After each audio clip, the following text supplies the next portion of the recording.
what this demonstrative shows? Yes, this is showing the various spikes as it relates to the hashtags that Mr. Schnell testified about. This is actually an exhibit or a demonstrative that he used in his testimony.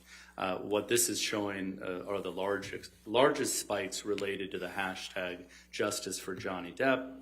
I don't know if you remember his testimony or any of his demonstratives. The other three hashtags did spike at the same time, but a very small spike. So what I'm showing you here are the 6 top spikes in Mr. Schnell's analysis. And what's important here again is the very first spike and the largest spike, again, happened before the Waldman statements. So what I'm trying to figure out is what tweets were related to the Waldman statements. So this number 1 spike, which is the biggest spike, was prior to the Waldman statements, so it's irrelevant to the case. And then the second thing I noticed that was interesting here is here are the dates in gray, right here. This is the time in which the Waldman statements happened.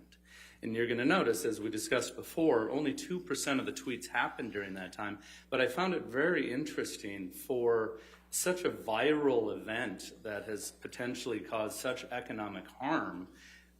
There's no spikes in this area.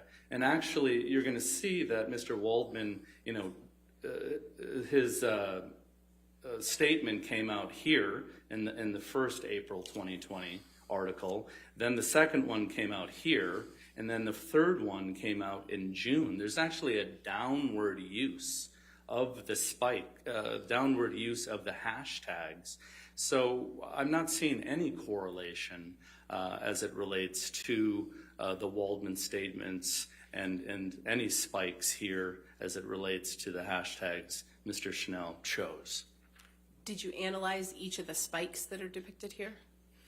Yeah, so what I did is I looked at the 6 different spikes, and you're going to notice that each spike represents a month. So the second spike, is July of 2020, and so on to the 6th spike going to April 2021. And what I did is, I don't know if you remember in my last testimony when I went into Google search, and I'm able to go into Google search, I went in and I typed in Amber Heard. And then after you hit search, you can use the tool and you can go back in time. And I chose each 6 of these dates to go back in time to see what was the media talking about back then. What was the general public being fed as it relates to Amber Heard back during those spikes. And what I found is none of them, well, actually I analyzed the top 3 search results because they represent 50 to 70% of what people click on. And I realized that none of them had anything to do with the Waldman statements. Are you aware of Mr. Schnell's testimony that the tweets using the 4 hashtags he looked at were mathematically correlated? Yes. What does that mean? So what Mr. Schnell is saying, which is irrelevant to this case, is the 4 hashtags that he randomly chose, they tend to go up and down together. And that's why he had these spikes here. So the correlation there is how those 4 hashtags work or dance together going up and down. But first of all, the hashtags have nothing to do with the Waldman statements. And the fact that there's a correlation with the hashtags is irrelevant to this case because we're dealing with the Waldman statements, which none of that correlation analysis he did had to do with. How do you know that the correlation doesn't have anything to do with the Waldman statements? Can I clear this about all? No. Oh, yeah. Well, first of all, I know because that would happen right here. If when Mr. Waldman, one of his quotes was published, you would see a big spike right here. And then you would see maybe a little noise down here, and then the third time you might see second time a big spike, and the third time a big spike. That's not here. So that's telling me there's no correlation between the Waldman statements and this hashtag use. And then I've actually provided evidence that there's no correlation because I analyze each of these spikes and none of them had to do with the Waldman statements.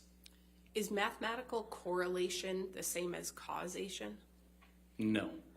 Why not? I mean, correlation is simply a relationship between two or more variables or two or more things. In this case, the correlation question is, when the Waldman statements were published, at the same time, did you see a correlation with spikes in these hashtags? And again, can we clear this? You see none of that right here. It's actually a downward trend. There's no spikes, there's no correlation. So, again, Mr. Schnell provided no evidence of any correlation. What correlation opinion did he provide during his testimony? Well, he provided the correlation that the four hashtags, spike together. But again, the hashtags have nothing to do with the Waldman statements, and the facts that they're correlating or moving together is irrelevant to the case because the case is about the Waldman statements. So what is causation then? So causation is where one thing causes a change in the other. So as it relates to this case, did the Waldman statements cause Ms. Heard to have economic harm? In other words, did the Waldman statements cause Ms. Heard not to make as much money in her career? And again, Mr. Schnell provided no evidence of this. Ms. Arnold provided no evidence of this. And as a matter of fact, during Ms. Arnold's testimony yesterday, she didn't even know what causation was. She was asked, do you know the difference between causation and correlation? And she said that she's not a semantics expert. We're not talking about the words. When it comes to damages, you have to prove causation prior to calculating damages. So there is no causation that's proven here.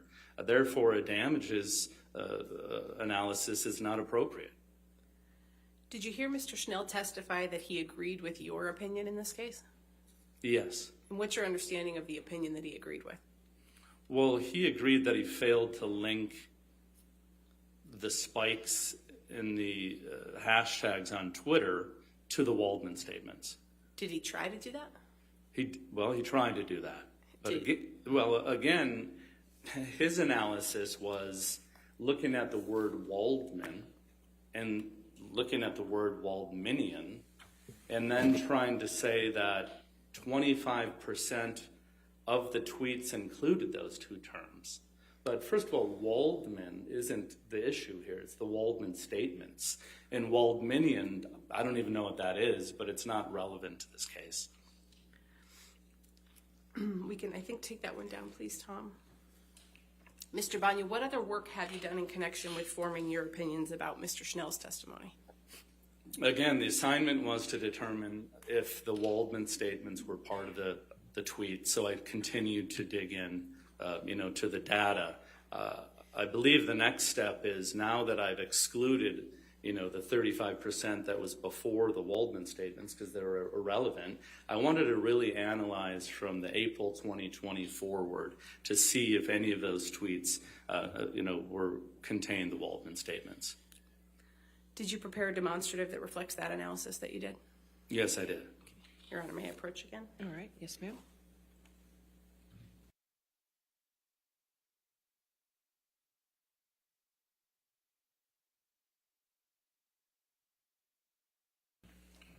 Any objections, sir? No objection as a demonstrative. All right. We'll mark it for identification as plaintiffs 1295 as demonstrative and publish to the jury. So, Mr. Banya, did you consider the content of the statements made by Waldman as part of the work that you did?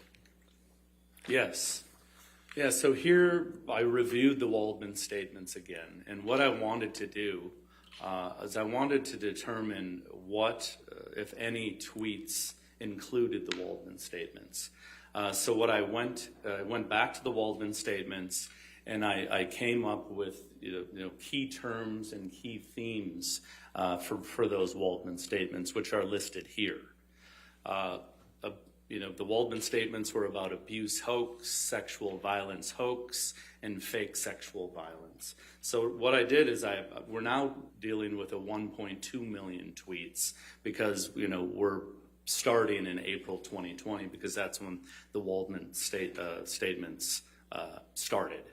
And what I did is I searched the 1.2 million tweets, for these three phrases. And I determined that there were 751 tweets that included those key terms, which is 0.06% of the 1.2 million. And then as I was sifting and sorting and analyzing this data, I realized that a lot of these tweets had the exact same language. It was interesting to see it was the exact same tweet because I'm analyzing the language to see if it matches one of these three. I realized that a lot of these tweets were retweets, likes, or shares. So therefore, I eliminated any of those, and it came down with 95 unique tweets. And then what I did from there is I analyzed those to determine if any of these terms were in there, and I identified 5 tweets that were related to the Waldman statements. Do any of the hashtags Mr. Schnell analyzed include the words from the Waldman statements? No, they don't. And, because I am rebutting Miss Arnold, her testimony yesterday, she was saying that the Waldman statements caused these hashtags. Then throughout her testimony, she walked that back and admitted, no, none of these tweets have anything to do with the Waldman statements. They don't include the Waldman statements. These hashtags are only hashtags that Schnell, in his opinion, felt that they were negative towards Miss Heard. Based on your expertise, what are your overall opinions about Mr. Schnell's testimony and the Twitter hashtag data? Mr. Schnell provided no evidence that any of the tweets were related to the Waldman statements. Mr. Schnell, there's no correlation there. He also provided no evidence that there's any causation that, the Waldman statements caused any economic harm towards Ms. Heard. Your Honor, I'm about to switch to a different topic. I don't know if you want to break now or push. All right, it's going to be a little while, I assume? A little bit more, yes. Okay. Yeah. Let's go ahead and break for lunch, ladies and gentlemen, okay? Do not discuss the case and do not do any outside research, okay?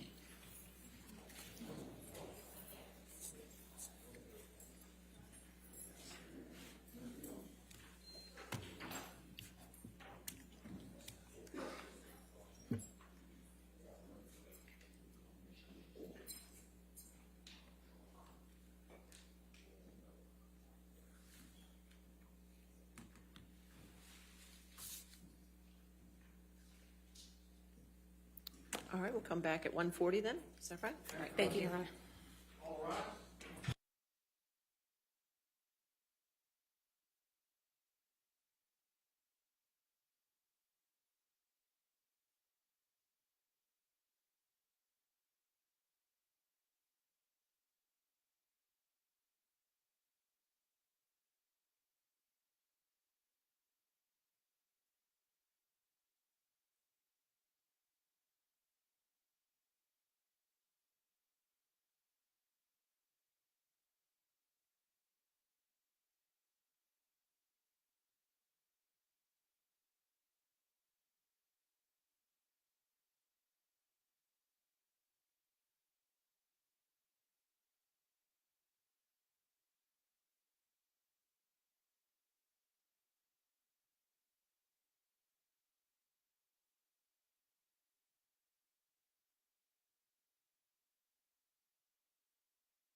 Thank you, sir.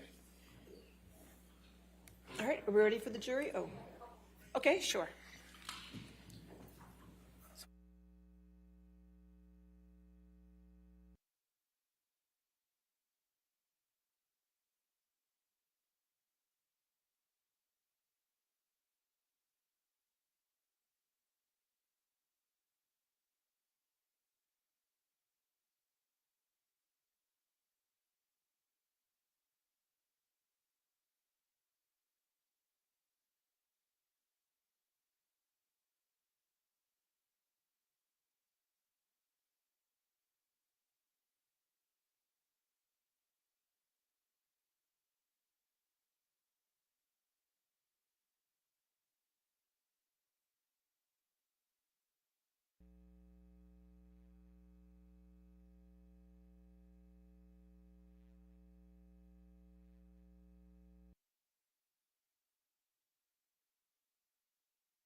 All right, so we ready for the jury then?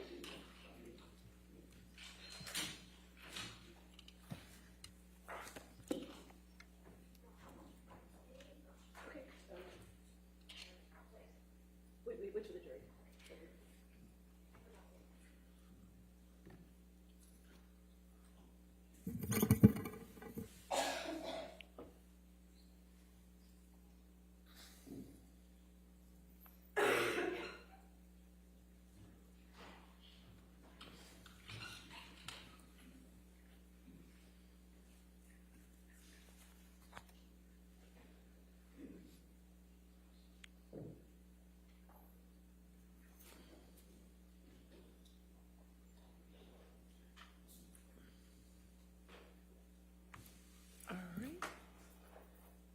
All right, you may be seated. All right. Do you need to approach for a moment? Okay.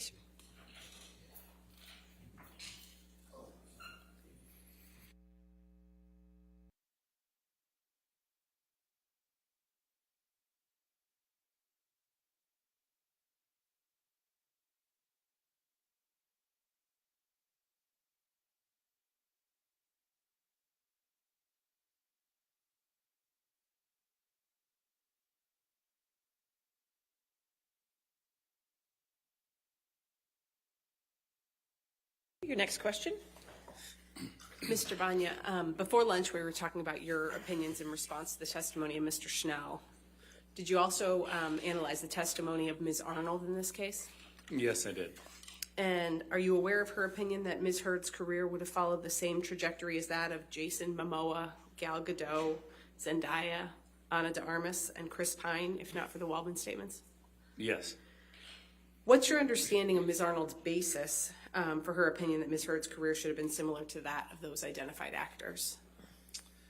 Ms. Arnold stated that when producers or her industry is looking to hire talent and actors, that it's important to best understand the public's perception of the actors that they're considering, and that it's important to look into social media to see what is happening with the actors they're considering for either a movie or even an endorsement opportunity with companies.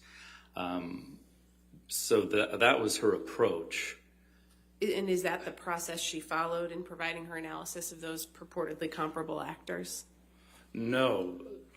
Although she stated that, she went in and brought in these alleged comparable actors, and without really reasoning behind that. Did you conduct an analysis based on your expertise in social media and internet analytics of Ms. Heard compared to the actors to whom Ms. Arnold compares her? I did. And what did you find? Well, since Ms. Arnold stated that the proper approach is looking at the public perspective, looking into social media, and she did not do that, I felt that was the best approach to do this based on her words. So yes, I did go into best understanding the public perspective of Ms. Heard and the alleged comparable actors using Q scores. Then I also went and did some analysis online and on social media as well. Can you briefly remind the jury what Q scores are? Yeah, again, Q scores measure how well a celebrity, it could be a cartoon character, it could be a sports person, how well they're known, how well they're liked, and how much they're disliked. And it's an industry standard tool that's used. It's not just focused on the movies that they're in, but it's focused on them as actors, but also what's happening in their personal lives come to play as well. So that's how Q scores are typically used. Did you prepare a demonstrative that reflects the Q score analysis you completed? Yes, I did. Okay. Your Honor, may I approach again? All right, thank you.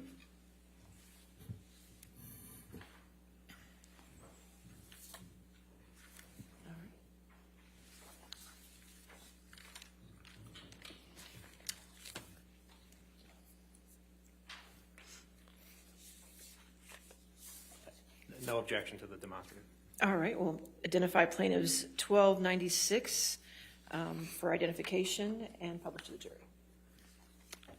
Mr. Vanya, what point in time do these Q scores represent that are reflected on your demonstrative? So these are the winter 2019 Q scores that are reflected here. And what was important for me is I wanted to find Q scores that represented Miss Heard after Aquaman. And remember, Aquaman is December of 2018. These Q scores were gathered January and February of 19, but before the Waldman statements. And what did you find based on the Q scores that you looked at? So as you see here on the left are positive Q scores, and the higher the number, the better. As you can see, Ms. Godot has the highest Q score out of the group of actors here at a 28. But you're going to notice Ms. Heard has the lowest positive Q score. She has a 9. So I find that very interesting that she doesn't appear to fit in as a comparable with these alleged comparable actors. I think what's also interesting is the average Q score for all actors being scored at that time, which include all the alleged comparable actors here, score at an average of 17. And you can see, again, she is 9, well below that. And then on the right side, you're going to see the negative Q scores. So this is how much people dislike you. So the lower the score is better. You can see Mr. Momoa is over here with the lowest at an 8, but you can see Ms. Heard is over here at a 28, which was quite a difference. A 20-point difference from Mr. Momoa, and also a 10-point difference, from the average of all actors. So she is very, very much little.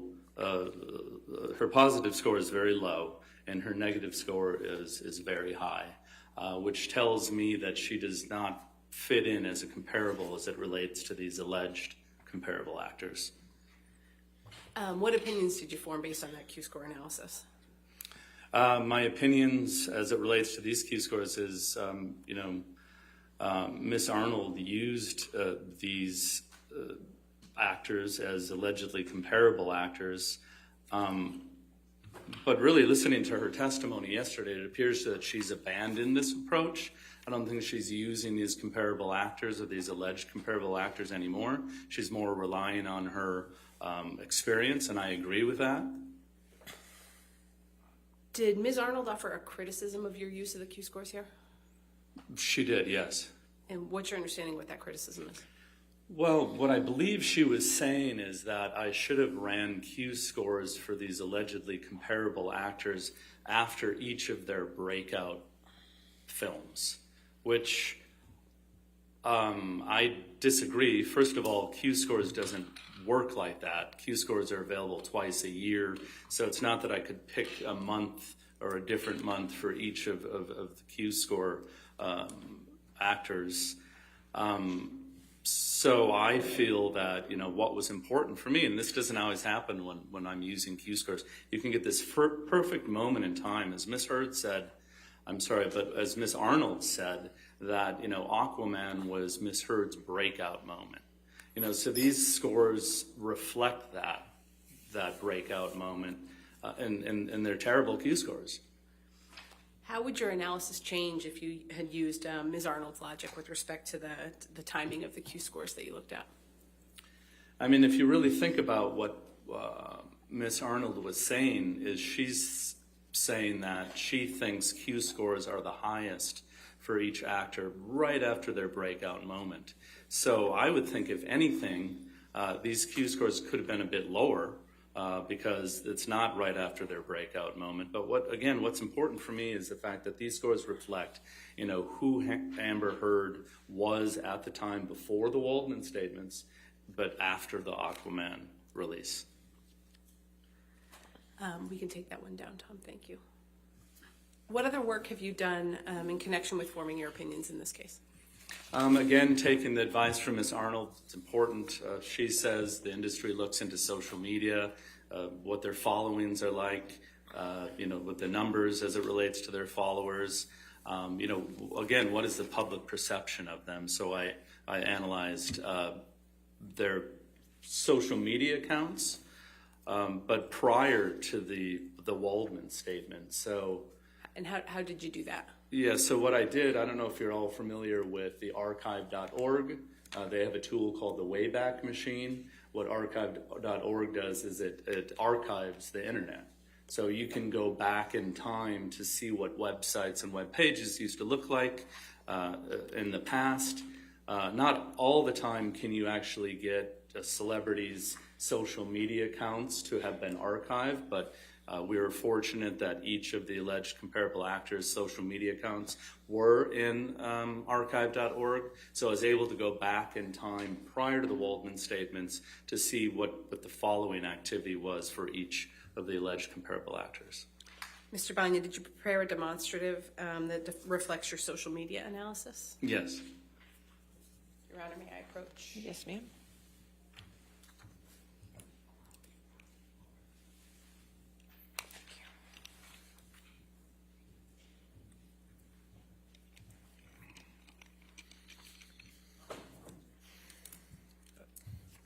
No objection to the demonstrative. All right, we'll mark it for identification purposes, plaintiffs 1297 and published. Mr. Banya, could you tell the jury what you found when you looked at the social media? Yeah, so what I found, again, this is prior to the Waldman statements.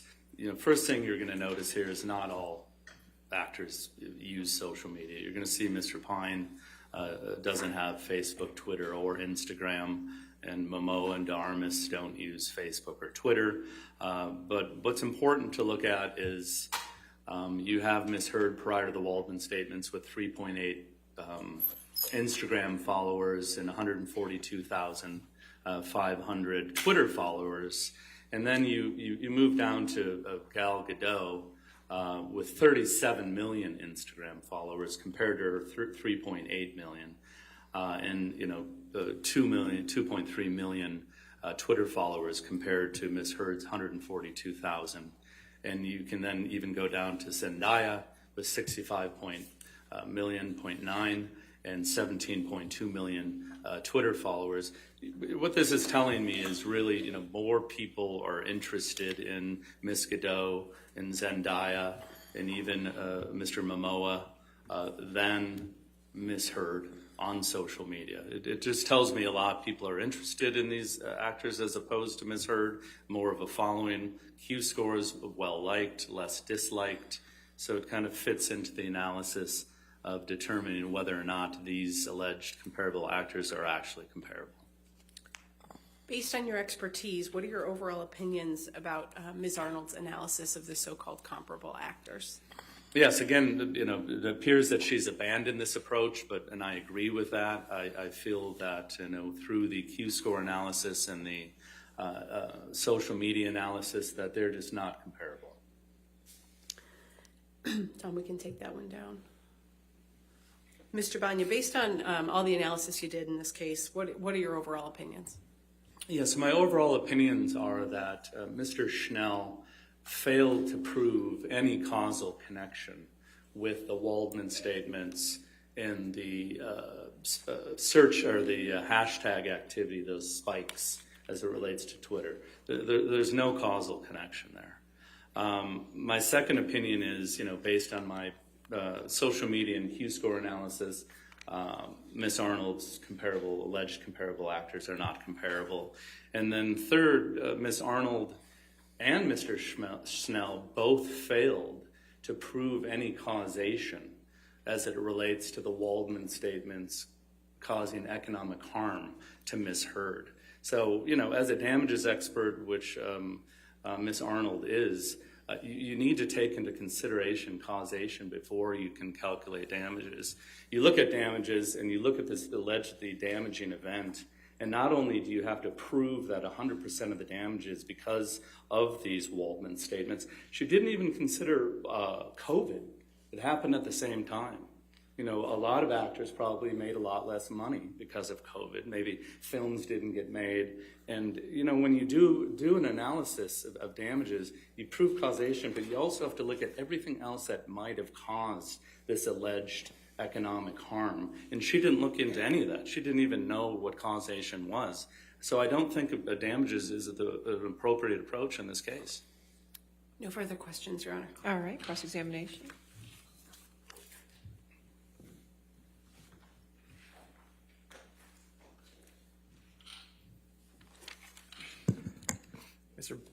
Good afternoon, Mr. Banya. Hi. You're not a damages expert, correct? I am a damages expert, but not providing any quantitative damages opinions in this case. In this case, okay. And is it your testimony that only if a person repeats the Waldman-Depp statements could they be related to the defamation? Say that one more time? Are you saying that a person literally has to repeat the Waldman-Depp statements in a tweet for them to be related to the defamation? No, if you looked at my analysis, I did pick the 3 themes as it relates to the tweets, and I analyzed those themes, and I came up with 5 examples of when those themes were used. And you ran searches for, quote, abuse hoax, sexual violence hoax, and fake sexual violence, and you ran all those in quotes, correct? I did. So only if a person used a tweet with those words in that order and with that spacing would they hit on your searches, correct? Objection, compound. Overruled. Yeah, so I used them in quotes because, hoax could be used in many other contexts. So I wanted to make sure I was fitting my search with the theme of the Waldman statements. So if someone tweeted misheard faked sexual violence, that wouldn't appear in your searches, correct? Faked with an ED. It would not. Okay. And if they use 2 spaces between abuse and hoax, that wouldn't fit in your search. That's correct. Okay. Did you? And a tweet can only be 280 characters, correct? That's correct. All right. So certain of the Waldman-Depp statements, a person could not tweet the whole thing in one tweet, correct? The whole statement in one tweet. The Waldman statements? Correct. No, you could not Okay. tweet those entire quotes. Did you make any determination if there was an online bullying campaign against Mr. Depp after Ms. Heard's op-ed?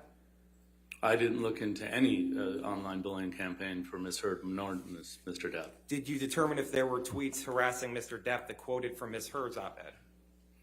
No, my assignment was to determine if the Waldman statements were part of the tweets that Mr. Schnell provided. I was rebutting him. And in your analysis of when you testified before, you never looked to see if the op-ed was quoted anywhere, correct? Objection, Your Honor. May we approach?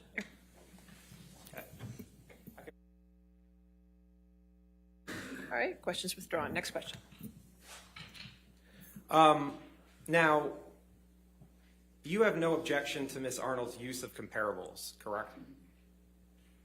Just the use of comparables in general. I listened to her testimony, and my understanding that she abandoned that approach. But as it relates to my testimony today, my opinion was related to those specific alleged comparable actors, that they were not comparable. You're not offering an opinion as to who the appropriate comparables should be to Ms. Heard, correct? Correct. Okay. And you testified just before about the Q scores of Ms. Heard and the comparables. That was Plaintiff's Exhibit 1296, correct? I don't know what 1296 means. Okay. The demonstrative in front of you. Mine? Yes, that's correct. And you said that those were all for the winter of 2019? I said Ms. Heard's were from the winter of 2019. Because isn't it true that none of the rest of these people were from the winter of 2019, correct? That's correct. Okay. In fact, Mr. Momoa's was from the summer of 2020? Of 2020? That's correct. Not all alleged comparable actors had Q scores for that date. What was important for me is to get Ms. Heard's Q scores right after Aquaman, but before the Waldman statements. So you weren't comparing apples to apples, correct? I wouldn't say that. I'm saying that it's not the exact same years. Well, so in the winter of 2019, that Q score comes out. That the field work dates for that is from January 22nd, 2019 to February 7th, 2019, correct? That is correct. So that would be so the field work would be starting almost immediately after Aquaman just came out, correct? Yeah, in her Star is Born moment, yes. You'd agree that for the winter of 2020, where you took Jason Momoa's Q score, would have more time to account for the rise in popularity of the film Aquaman, correct? Well, actually, if I use Miss Arnold's suggestion, the celebrities tend to have, the celebrity moment right after they have their breakout film. So I disagree with that. I think maybe his Q scores could be lower as it relates to when I use them. You'd agree that for the winter of 2020, Mr. Momoa's Q score would have more time to account for the rise in popularity of the film Aquaman? I don't know if it accounts for the rise of popularity. Again, using Miss Arnold's words, usually a Q score will be the highest right after the film, like I did measure Ms. Heard. May I approach her? All right. Do you show? All right. Thank you.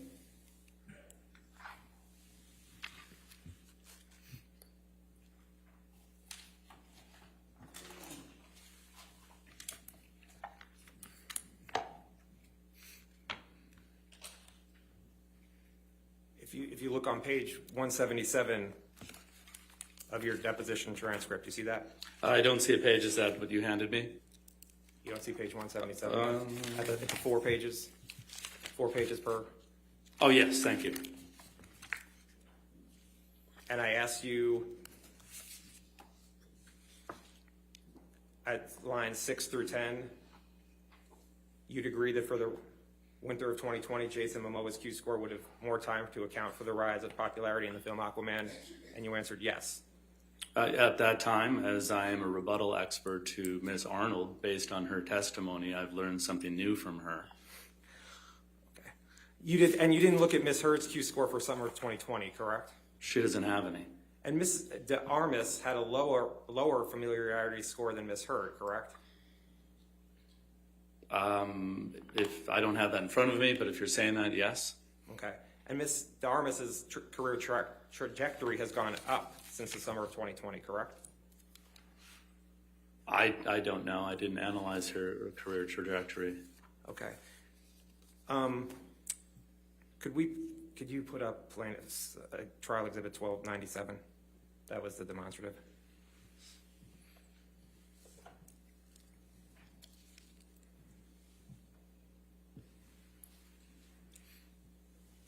Ms. De Armas has less Instagram followers than Ms. Heard, correct? Correct. And Ms. Heard has more than double the Instagram followers of Ms. De Armas, correct? Yes. Okay. And isn't it true that you get more social media followers the longer you're on social media? Not necessarily. It doesn't work that way. It depends on many other factors. So Ms. De Armas had a lower familiarity score and less Instagram followers, yet your testimony is that she would not be a proper comparable to Ms. Heard? That's correct. Okay. And you're not offering a different set of people who should be comparables, correct?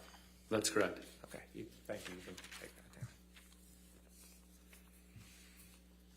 Now, you understand that Mr. Waldman has been banned from Twitter for life for harassing Amber Heard, correct?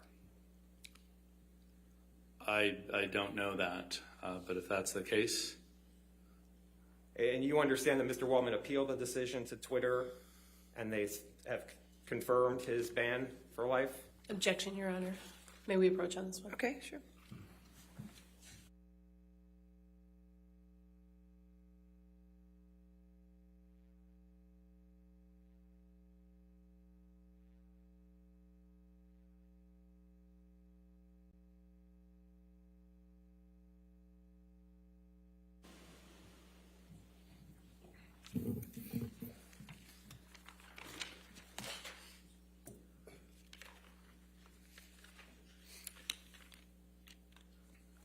You agree that in looking at Mr. Schnell's data, 65% of the uses of negative hashtags relating to Ms. Heard occurred between April 1st, 2020 and June 15th, 2021, correct? Correct. Okay. And you would agree that 5 of the 6 highest spikes of the negative hashtags were after the Depp Waldman statements, correct? Correct. Okay. And where you talked about the February 2020 spike, and the 65%, by the way, even includes the February 2020 spike of tweets, correct? That's correct. Well, there was no spike in Feb 2020 during the Waldman statements. Well, the spike in February 2020 was before the Waldman statements, right? I would have you. Can we pull up the chart again if you want to talk about the spikes? Sure. Can you put up 1294? Number one. Number one. Yeah, that spike happened before the Waldman statements. Okay. And there was hardly any activity in negative hashtags until February 2020, correct? That's correct. And you understand that the spike in February 2020 was related to the partial tape that Mr. Waldman and Mr. Depp leaked to the Daily Mail, right? I'm aware that the articles were related to Heard admitting to hitting Depp. And you understand that Mr. Waldman testified that Mr. Depp and Mr. Waldman met with the Daily Mail in person to provide the partial tape to the Daily Mail. Objection, Your Honor. Okay, he talked about what the number one related to. What's the objection? Sorry, lack of foundation and I'm asking if he knows or he doesn't. All right, overruled. So what's important to me is the fact that this spike is prior to the Waldman statements. Do you know if Mr. Waldman testified that Mr. Depp and he met with the Daily Mail in person to provide the partial tape? No. In February of 2020. You don't know one way or the It's other. irrelevant to my opinion. Okay. And the spike in July of 2020 came right after the last defamatory statement by Mr. Depp and Mr. Waldman, correct? The July spike, which is number 2, is not related to the Waldman statements, and there are articles related to abuse between Heard and Depp and feces found in Depp's bed. And that's based on Google searches you did? That's correct. Okay. And the July spike in time came after the June 27th, 2020 defamatory statement by Mr. Depp and Mr. Waldman, correct? That's correct. Okay. And 5 of the 6 spikes came after the defamatory statements, correct? After the Waldman statements, yes. Okay. Now, you testified before that you eliminated shares and likes of the Depp-Waldman statements from your analysis, right? Repeat that, please. Did you say that you eliminated shares and likes of tweets that included the Depp-Waldman statements? That's correct. When I was doing my analysis, I noticed the exact same text was a part of many of these tweets. Don't shares and likes disseminate the negative information? That's quite possible. Okay.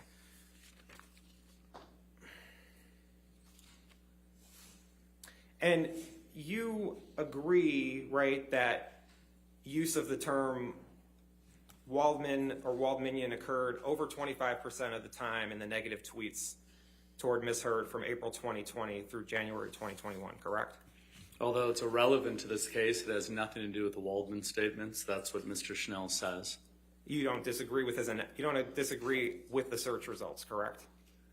Although has nothing to do with this case or the Waldman statements, I do not disagree. So if people are tweeting about Adam Waldman or Waldmanian at the same time as tweeting negative hashtags about Amber Heard, it's your testimony that they have nothing to do with this case?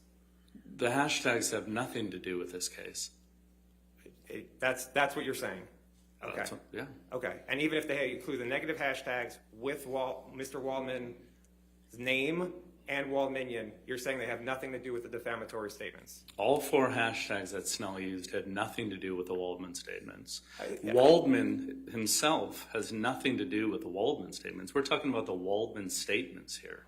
Waldmanian, I don't even know what that is, but again, it has nothing to do with this case, and it's not related to the Waldman statements. That's what's important. And the reason you're saying they're not related to the Waldman statements is because someone didn't literally copy what Adam Waldman said in the Daily Mail and tweet it out? Well, I looked at enough tweets that included the name Waldman that have nothing to do with anything negative or the Waldman statements. No, they must have had to have the negative hashtags toward Ms. Heard, because the only way that those would have been in the data you looked at would have had the negative hashtags towards Ms. Heard. It was looking at that universe, correct? Well, first of all, I don't agree that justice for Johnny Depp is a negative hashtag towards Amber Heard. So, listen, the assignment was to determine if the tweets that Mr. Schnell presented were related or included the Waldman statements. In your review of the tweets related to Ms. Heard, you cannot point to any that were positive toward Ms. Heard, correct? Again, I was not looking for that. And you did not review the hashtag Justice for Johnny Depp during the time frame from April 1st, 2020 to January 1st, 2020 to see if there were any that were not negative toward Ms. Heard? I did not look into anything as it relates to anything other than what relates to the Waldman statements. That's what's at issue here today as we sit in court. Okay. And you didn't form any statistical analysis to rule out the Waldman statements' impact on the hashtags, correct? Correct. You did not analyze whether media and press coverage other than the Waldman statements affected Ms. Heard's career, correct? Correct. Okay. Looking at the exhibit that's in front of you, where you have the numbers here, those you said are related to Google searches? The 1 through 6? Correct. Yes. Okay. And can we put up plaintiffs 888?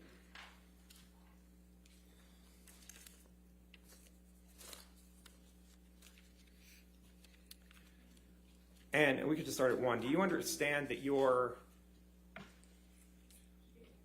Okay. Oh, thanks.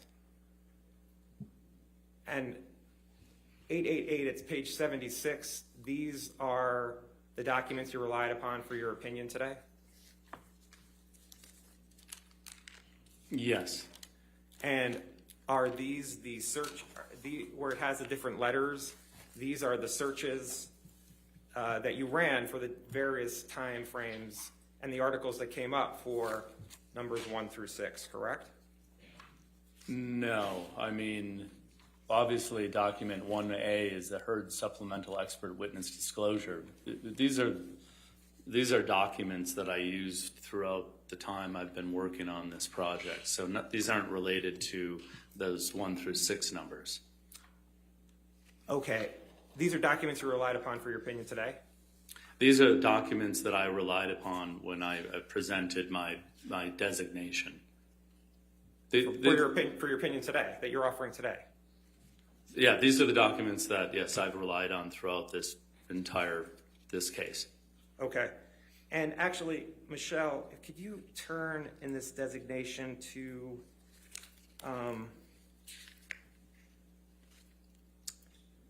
let's see.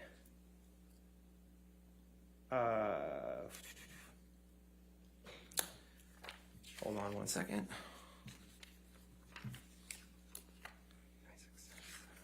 Can you just scroll down? Yeah, keep scrolling. Just keep going.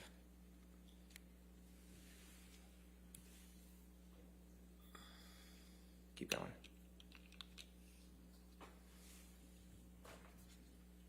Okay, stop. This was the chart you provided with your designation for your opinions in this case, correct? Yes. Okay.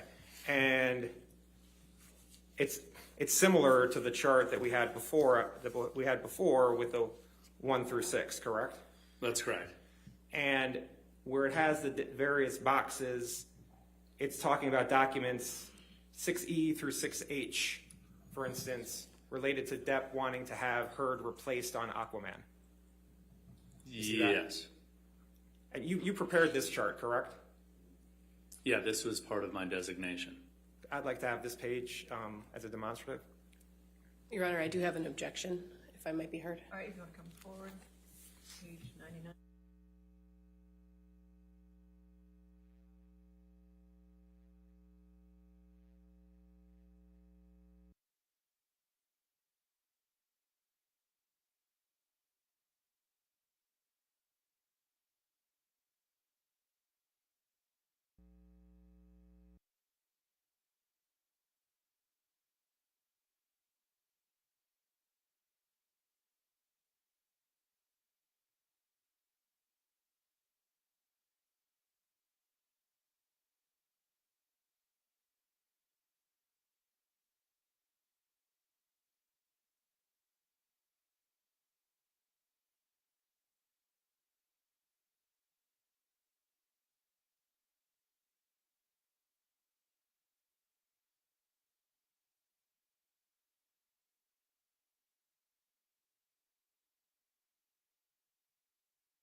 Mr. Banya.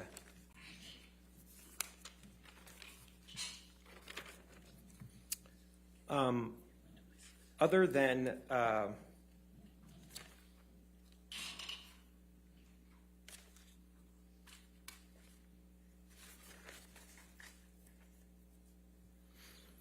so as I understand it, the way you determined that the tweets were not related to the Waldman statements was that you looked at time and then you ran certain Google searches, correct? Correct. And then the top 3 hits came up. Correct. And then you looked through the article to see if the Waldman statements were there?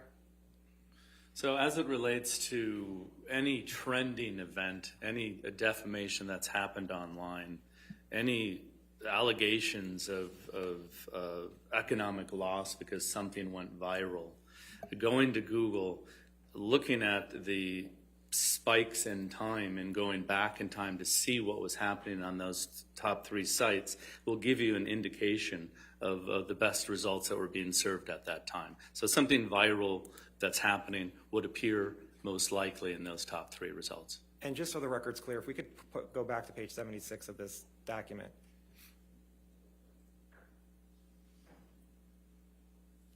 Numbers 6A through 6N, going to the next page, those are the headlines of the searches that you found?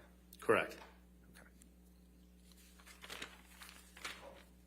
And you don't disagree that that negative tweets toward Ms. Heard have continued throughout the analysis of the tweets, correct? I'm not looking at whether they're negative tweets or those hashtags are negative. I'm determining if those tweets are related to the Waldman statements. Right, okay, and you have no opinion whether the tweets were positive or negative towards Ms. Heard. That's what you're saying? Yes, I'm just analyzing whether or not they're related to the Waldman statements. Okay. Thank you. Nothing further. All right, redirect.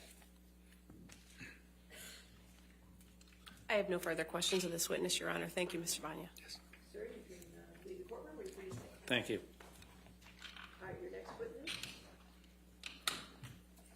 All right, ladies and gentlemen, we're going to take a brief recess for you at this point. Hopefully within 15 minutes, we'll be right back to you, okay?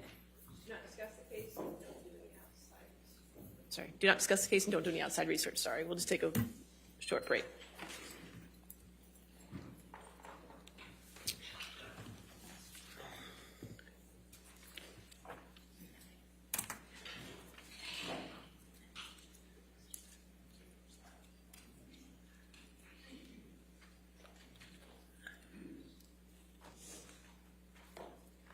All right, so just so that we're on the same page, you can have a seat.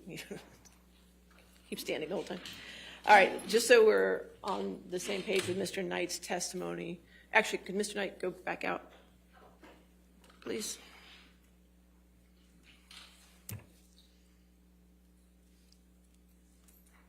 All right, so we're on the same page with Mr. Knight's testimony. There's a rule on witnesses, however, Mr. Knight's a rebuttal witness.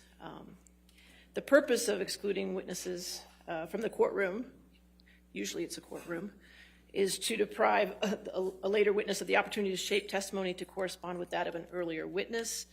The issue we have here, obviously, if it was a direct witness in the direct testimony, you had time to do a rule on witnesses, let them know about the rule on witnesses. With a rebuttal witness, it's a little different because they didn't know they were going to be a witness. You didn't know they were going to be a witness. I understand that part.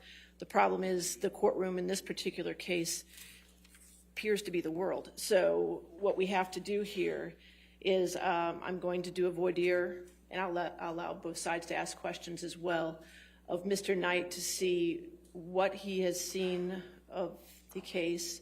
And I'm just going to use the factors that the case law in Virginia uses, which the factors to consider, because the court does have broad discretion to permit or prohibit a witness to testify in this particular circumstance. So the factors I'm going to consider is if the impropriety was intentional, which we'll find out, the prejudice attached to it, also if the excluded witness learned about substantive aspects of the case from an earlier testifying witness and whether that knowledge had any effect on his or her testimony. So those are the three factors I'm going to look at in weighing this decision. So keep that in mind when you do your voir dire. And it's my understanding that the evidence that Mr. Knight will testify only relates to Hicksville. Is that correct? Okay. All right, now we can have Mr. Knight. Come back.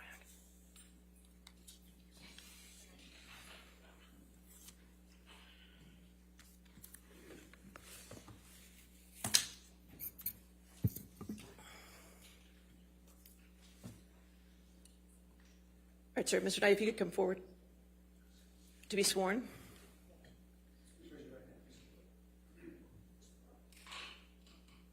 you solemnly swear or affirm to testify truthfully in this case on penalty of law? All right. Sir, if you could just have a seat, please.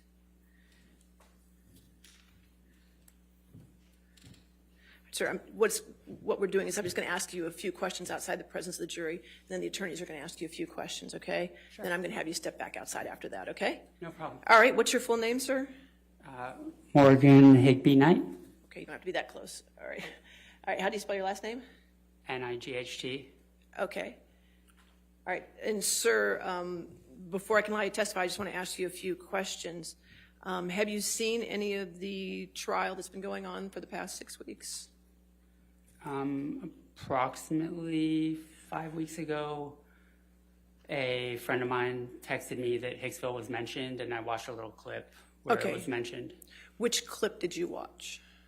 I believe it was somebody testifying about, I think it was the security guard testifying maybe about Hicksville, or I forget exactly who was testifying, but it was something where Hicksville was mentioned, and it was about something about a wrist or something like that. All right, and what did you do after that? At some point, did you get in contact with attorneys? So I didn't reach out to them. I didn't really care. Okay. The innkeepers that worked at Hicksville before reached out to them and said, we saw some stuff that wasn't true, and then they asked, is it okay if I give the attorneys your phone number? So the attorneys reached out to me. Okay, and when did the attorneys reach out to you? May 3rd. May 3rd. And you talked to the attorneys at that time? Yeah. Okay. Not Camille, but Geraldine. Okay, and then have you seen any other parts of the trial? No, she instructed me not to watch anything about it, regardless of if it was about Hicksville or not. So I've been Since May keeping 3rd. off the internet and turning off anything that seems to be like it's on social media. So I just don't watch any of that. Okay, all right. And questions, Ms. Breder? So, Mr. Knight, you were contacted by an attorney for Mr. Depp on May 3rd, Yes, okay? And you said it was Geraldine? Geraldine. Oh, Geraldine, I got it. Okay, and I what, think it's pronounced Geraldine. okay, can you tell us the conversation you had with her at that time? Yeah, she just asked me my recollection of the evening, and I told her, and she said, okay, would you mind testifying? And I said, sure. And she said, okay, well then, we're not sure if we're going to call you or not, but just in case, please don't watch anything having to do with the case. And I said, I will do.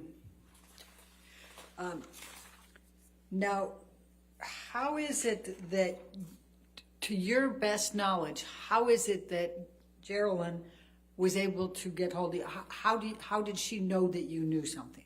So, like I said, two of my innkeepers, my innkeeper and my manager, had reached out to her team, I think through email, and one of them texted me and said, hey, do you mind if we give Geraldine your phone number? Now, you also communicated on Twitter, did you not, about this case? Yeah, 2 weeks prior to Geraldine reaching out to me, someone had made a comment about something that happened by the fire pit, and I said, that's not my recollection. I didn't see, that's not what I saw. So who was it that made a comment about something that happened at the fire pit?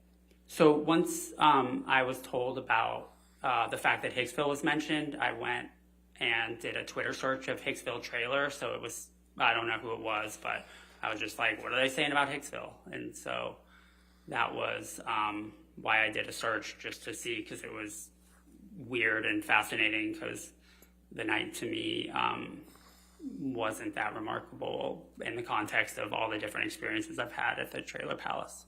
So explain to me, please, what you mean by you did a trailer search. So if you go to Twitter and you put in keywords and do a search, all the tweets regarding that subject come up, or anything with those keywords in it. So that is how I found the tweet that I replied to. Okay. And how many tweets did you find that mentioned Hicksville when you did that trailer search? Probably like 5 or 6. I only replied to one of them. Okay. And what do you recall those tweets saying about Hicksville? The one that I replied to said that there was some incident by the fire pit, and Johnny was yelling at Amber, and I replied that I didn't see that. I was there all night, and I was working that night, so I didn't see anything like that. So your best recollection on that one was that somebody said somebody was testifying that Johnny was yelling at Amber? Yeah, and I believe grabbed her or something along those lines. Do you recall who said Johnny was yelling at Amber and grabbed her? I have no idea. It was a stranger, so I didn't really pay attention to who was writing it. All right, and you said that you responded to it. How did you respond to it? I said that's not what happened. I was there all night. Yeah, basically. I'm paraphrasing. It was a Did few you months say ago. anything about what you thought happened? I just said that didn't happen. I didn't say what. I believe I said maybe something along the lines of, from what I saw, Amber was the one acting jealous, not Johnny. And you said this to one of the tweets. Yes. Do you recall whether that was the Umbrella Man? I don't recall. That's a ridiculous name, though. Okay, so tell me about the other 5 tweets that you recall seeing when you ran your trailer search. I think they were similar in nature, but I don't specifically remember the details of them. That was pretty much the only one I remembered, and that's the only one I replied to. Do you remember anything about the other 5 and what was said? No. Okay. When you said that somebody told you about a security guard, what was your understanding of what the security guard said? I got a text that somebody in the trial had said that they were talking about the Trailer Palace during the trial. And so that's what led me to go on Twitter and do a search. And did you have any communications with the 2 innkeepers about what you knew or what you thought? No, I hadn't talked to them in years, and still haven't regarding the case. So how is it that the innkeepers then contacted you and said, do you mind if we give you the telephone number to the attorneys? Because they still have me in their phone, and Christy, who was the manager at the time, is the one that texted me and said, hey, do you mind if we pass this along? Mr. Depp's attorneys want to talk to you. Do you mind if we pass what along? Your phone number. Right, but how is it that, what is the communication you had with the innkeepers that even led them to understand that you believed you had knowledge about Hicksville, the Hicksville incident? There was no conversation. They knew because they were both working that same night.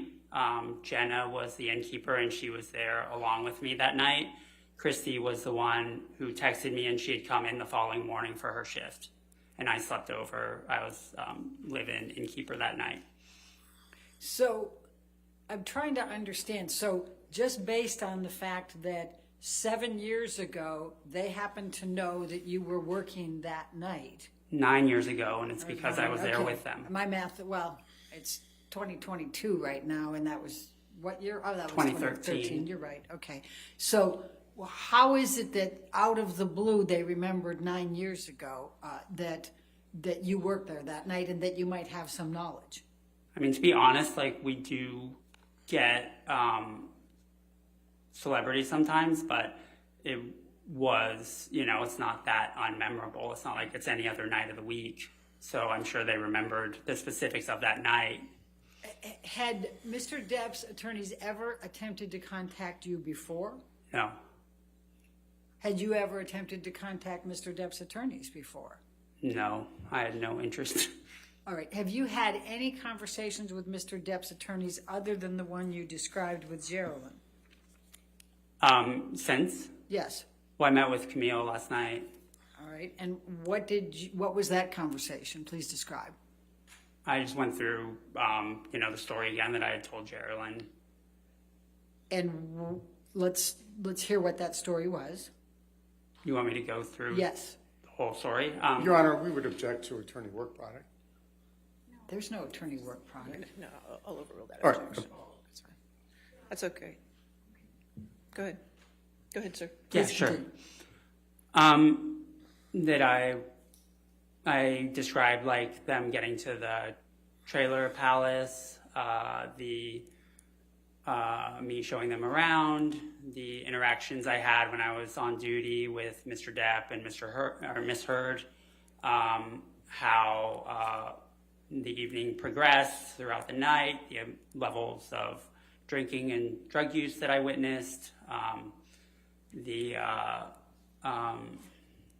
what the state of the damaged trailer the next morning, and basically just, the details that I had only, spent total 45 minutes to an hour with Mr. Depp and Miss Heard throughout the entire course of the night. So it was my recollection of those events during that time.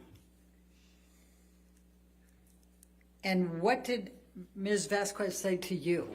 Your Honor, this is beyond, we object on the grounds that it's beyond the scope of the voir dire, No, which is I limited think to the whatever three she said criteria. to him is May I very please finish critical. stating my objection, Your Honor?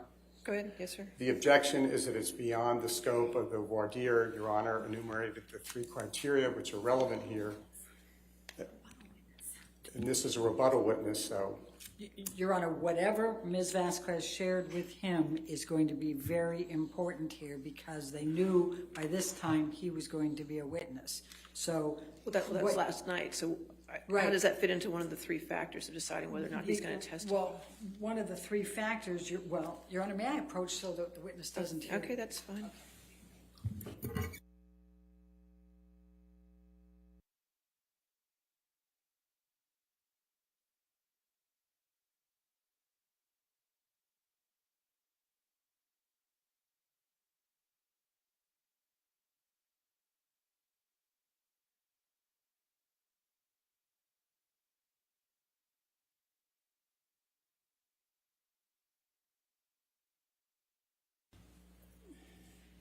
Mr. Knight, did Yes. Ms. Vasquez provide you with any information that anyone had testified to or said at any point?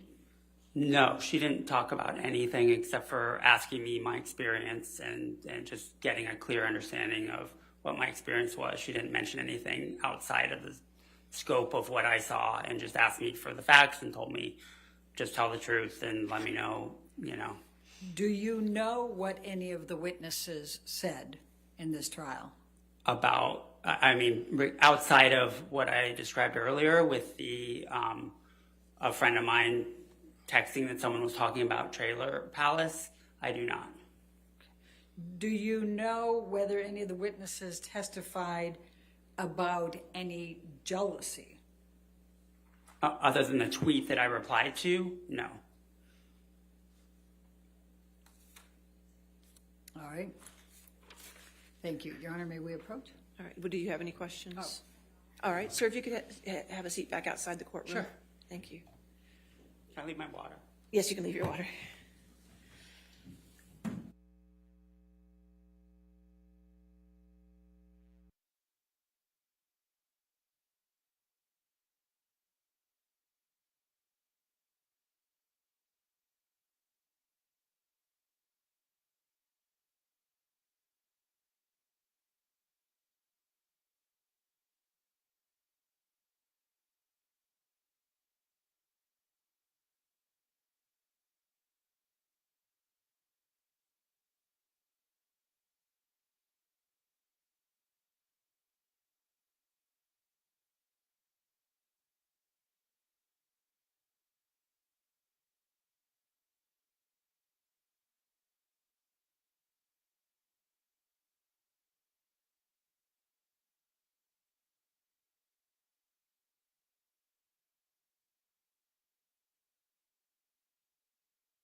All right. So based on weighing the factors, I'm going to allow Mr. Knight to testify. If we could get Mr. Knight back in. Now, if I knew you were going to do a sidebar, I wouldn't have made him leave. But I never know.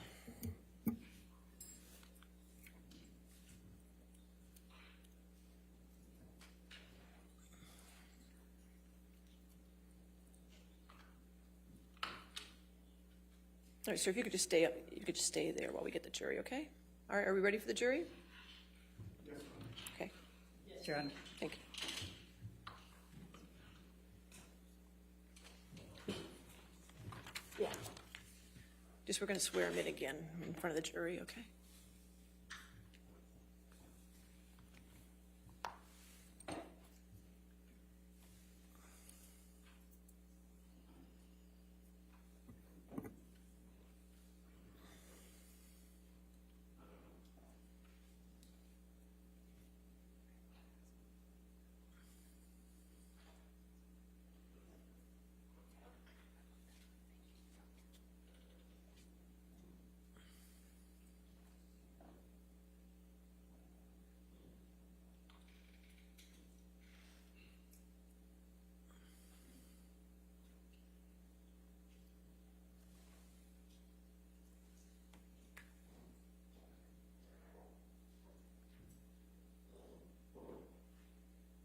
All right, you be seated.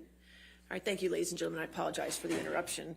You're going to notice as we get closer to the end of the testimony, you're probably going to have some more interruptions, and I apologize for that, but there's just some matters we have to take up outside your presence, okay? All right, thank you. All right, your next witness. All right, Mr. Knight, if you could come forward to be sworn. Do you solemnly swear or affirm to testify truthfully in this case under penalty of law? Sir, if you could have a seat.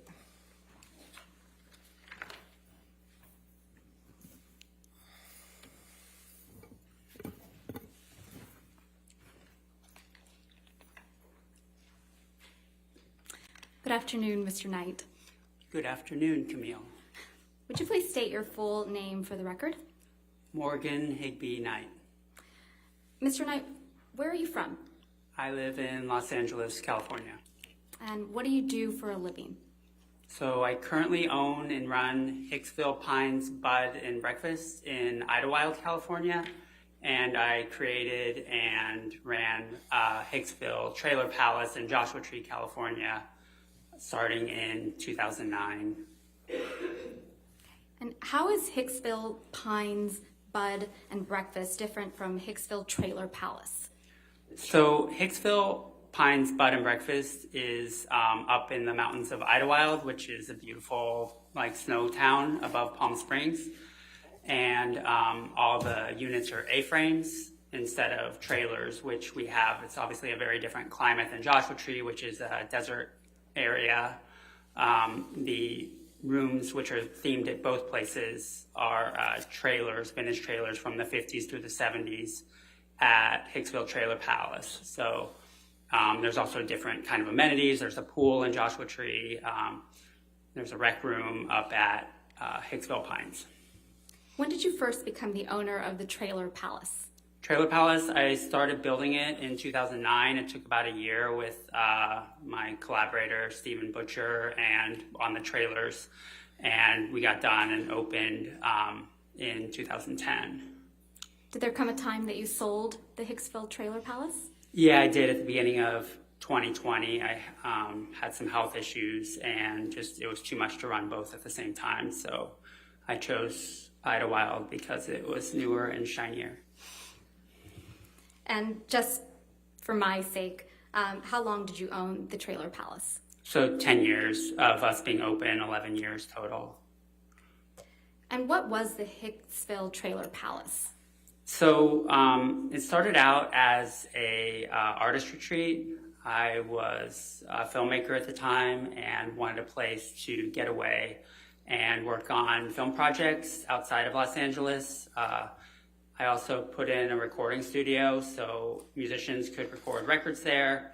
I had lived in New Orleans for 5 years, and there was an amazing recording studio there called Kingsway, where all the musicians would come and they'd live in this big mansion and record their records. And I just thought that was a really neat thing for artists to be able to get away and create create whatever they were working on.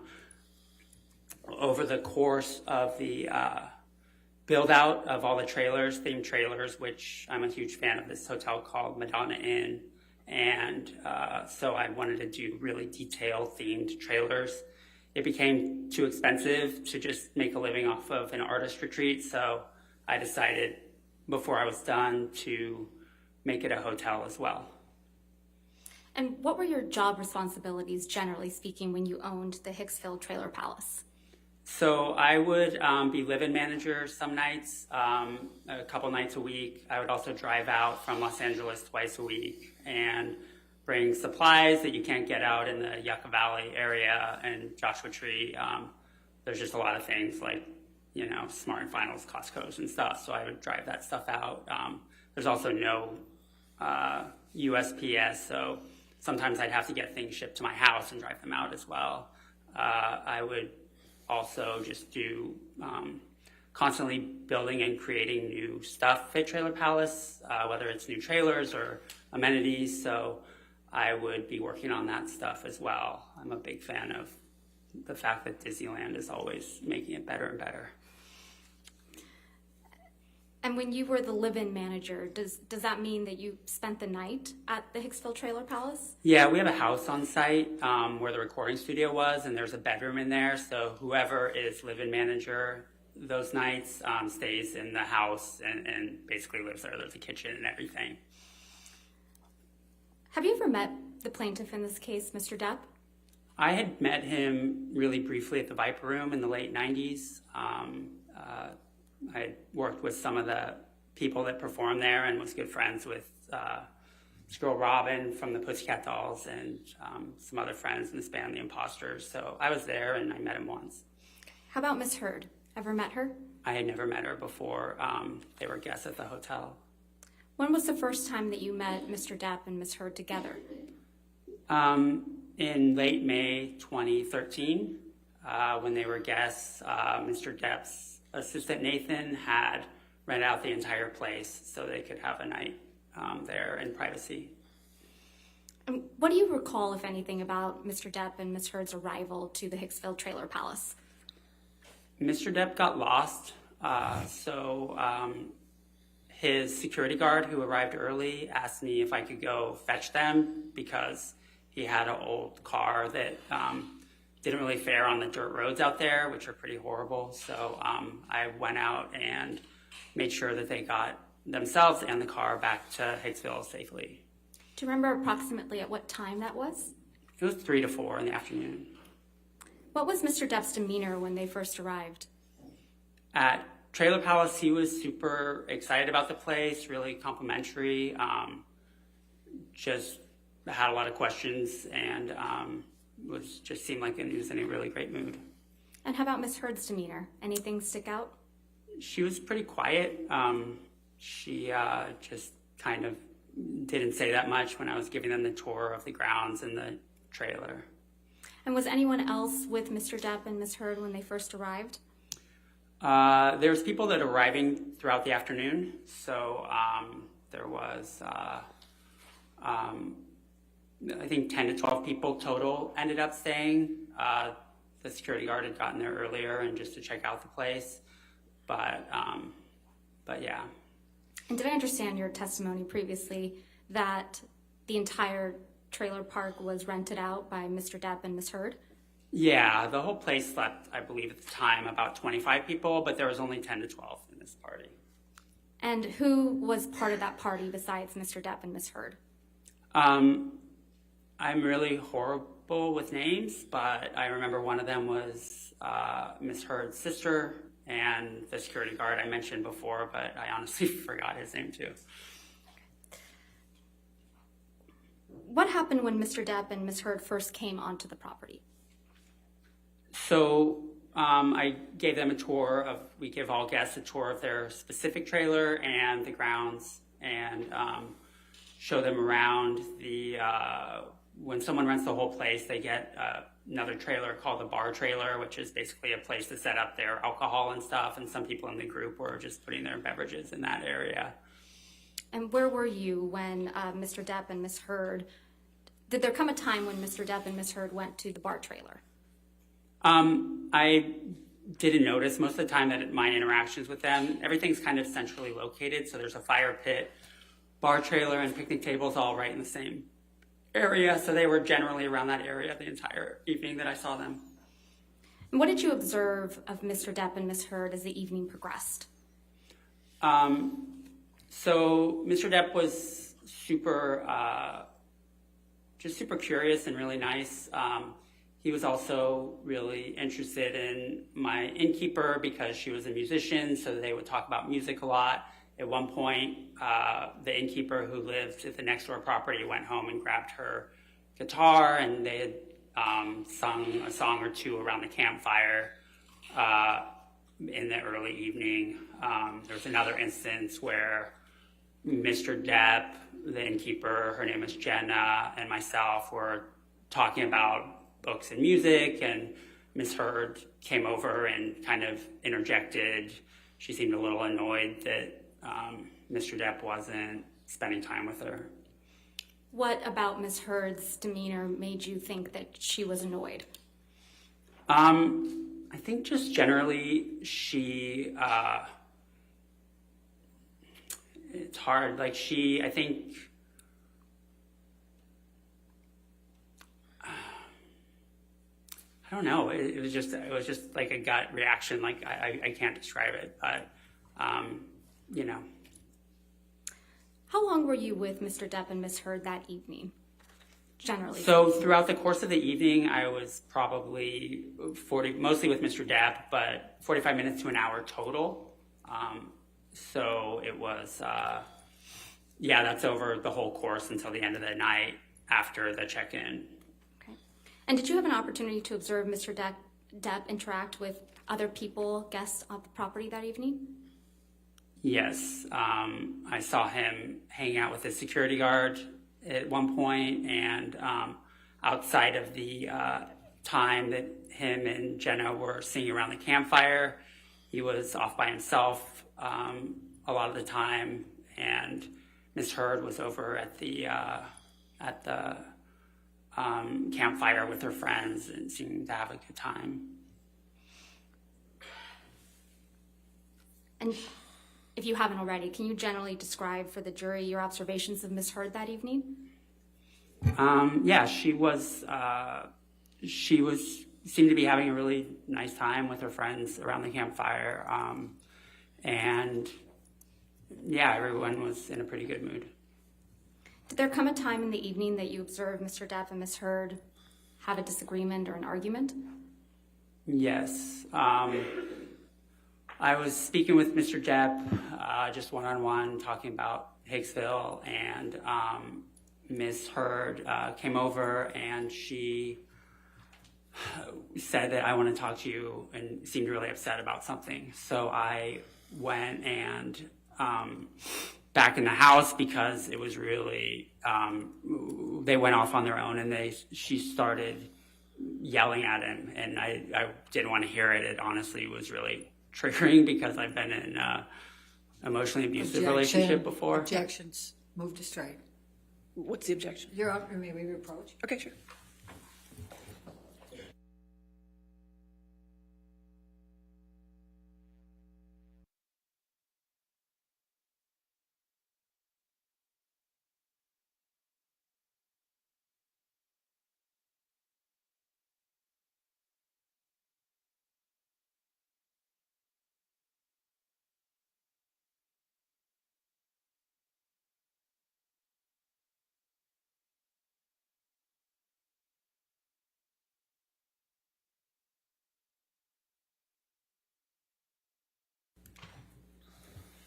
Mr. Knight, will you please just explain for us what you observed when you saw Mr. Depp and Ms. Heard having an argument? Yes. So Ms. Heard asked him to go talk off to the side, and she was upset at him, and she was yelling at him. And I personally had then. Objection. All right, I'll sustain the objection. Okay. If you could just explain to the jury what you observed when you saw Mr. Depp and Ms. Heard having an argument. Okay. He was kind of cowering and seemed almost afraid, and it was really like odd to see because he was older than her, obviously. So, but I just went back in the house because I didn't want to. Objection to what he did. All right, I'll sustain as to. Understood. So after you observed the argument, fair to say you went back to to your house on site? Yes, I did. Yeah. Okay. What happened after that? So when I saw Mr. Depp on my next rounds, he apologized profusely and said, "I'm really sorry about that." She was upset. Objection, Your Honor, hearsay. Sustain. Next question. What, if any, type of reaction did Mr. Depp have? He was just really... Objection, Your Honor, hearsay. He's going to say it again. It's the reaction, it's not the statement. All right, if you could make that clear, that's Yeah. fine. Just what type of physical reaction did Mr. Depp have after the argument between Mr. Depp and Ms. Heard? He honestly, throughout the rest of the night, became a lot more quiet and was just very more petulant. In the beginning of the night, he was a lot more outgoing and extroverted, and throughout, as the course of the night went on, he was less and less so and more quiet. Did you observe any of the guests consuming alcohol while on the property? I assume they were. I mean, people had cups and there was alcohol set up in the bar trailer, but I didn't physically see them pour alcohol into their cup and cup go into the mouth per se. Did you witness Mr. Depp drink any alcohol that evening? I couldn't say. Anything about Mr. Depp's demeanor that made you think he was perhaps intoxicated? Yes, as the night went on, I am a former bar owner, so even though I wasn't drinking that night, I'm very familiar with the signs. So just as the night went on, like I said, he became more and more quiet, but he also, as we would have conversations, his head would kind of sway a little bit back and forth, which was a little, he was much less sharp than he was earlier in the night. Did Ms. Heard appear intoxicated to you? She did.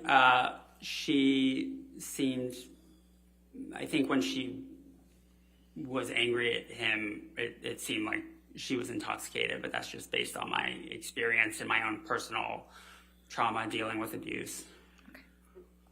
Objection, Your Honor, move to strike. All right, I'll sustain the objection. We'll strike it from the record. Please disregard that testimony.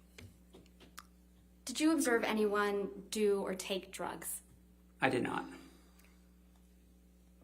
Did you witness Mr. Depp and Ms. Heard interact other than the argument that you previously described for the jury? At the end of the night, I heard a commotion. I was inside the house and came out. I couldn't tell what was going on. And Mr. Depp and Ms. Heard were having a discussion about I'm not sure what, but then they went to their trailer. At that point, a lot of people had already gone to bed. So it just kind of petered out. Everyone went to bed, including myself, and I didn't hear anything else the rest of the night. What time did the evening come to an end? I'd say it was almost around 3 a.m. Did you ever see Mr. Depp grab anyone? Objection, leading. Sustained. Did you ever see Mr. Depp become physical with anyone? Objection, leading. Sustained. Next question. Did you ever witness Mr. Depp get angry that evening? Objection, leading. Sustained.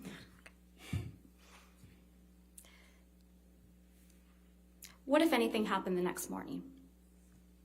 The next morning, we have checkout at noon at the time, before COVID. And so around 11 o'clock, one of my innkeepers let me know that there was some damage. Objection, hearsay. Did something happen that caused you to go to Mr. Depp and Ms. Heard's trailer? Yes, I was informed that. Objection, hearsay. It's not being offered for the truth, Your Honor. I mean, may we approach on this Okay, topic? sure. Thank you.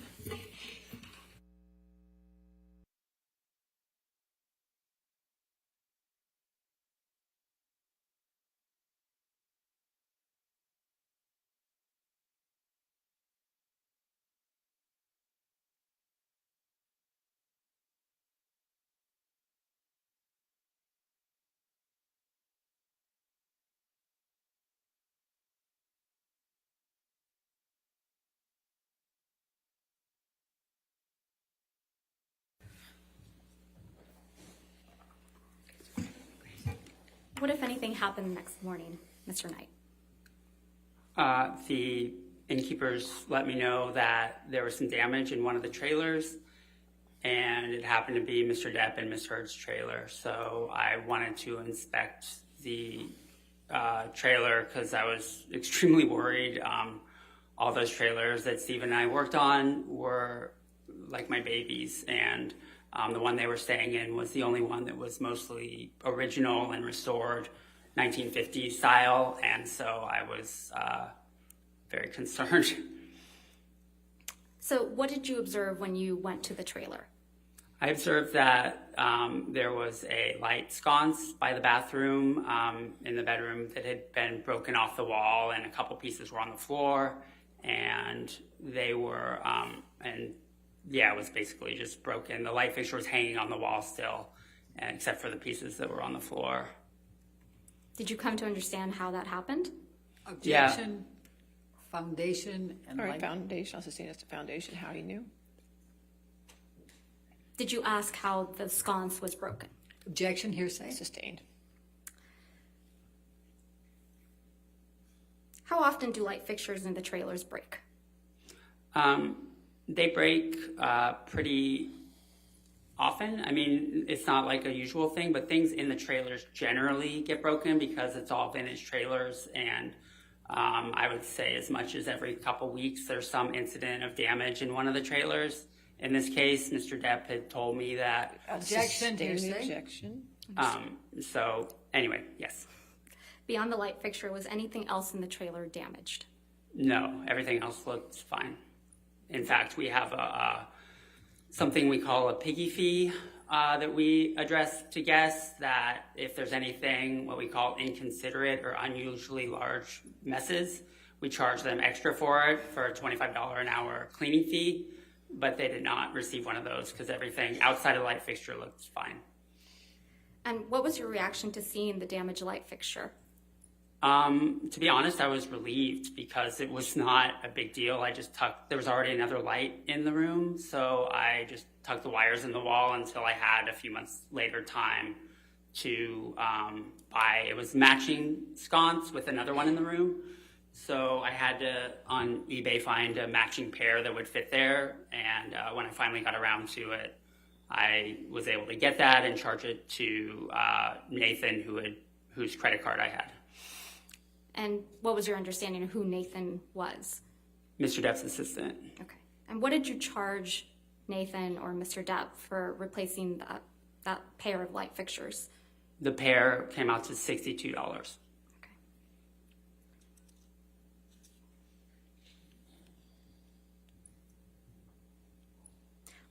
While you were on site, Mr. Knight, did you ever wear a mesh shirt? No, I would absolutely never wear that. At any time during Mr. Depp and Ms. Heard's stay on the property, did you see Mr. Depp become physical with anyone? I did Objection, not. leading. Overruled. That's I'm sorry, that answer was? I never saw Mr. Depp get physical with anyone when I saw him. Thank you, Your Honor. Nothing further. cross-examination. Thank you, Your Honor.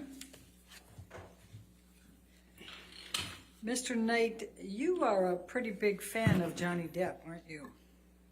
I am not. To be honest, throughout the evening, I just asked you one question. Oh, I didn't ask apologize. you the rest of that. I You wanted apologize. to participate in this trial, didn't you? I did not. I You was knew- asked by the attorney, and I wanted to. They asked me, and I said I'll be happy to come and tell the truth. You knew this was on camera, that it was being broadcast to a lot of people, and you saw testimony, did you not, in this case? And you seized the moment and responded to the umbrella guy, the lead person for Mr. Depp's Twitters. Did you not? Objection, Your Honor. Argumentative compound. Overruled. Mr. Umbrella Guy is the lead.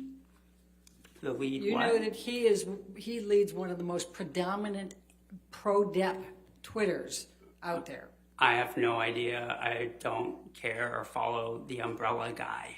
In fact, you do follow a Twitter called Johnny Depp fan, don't you?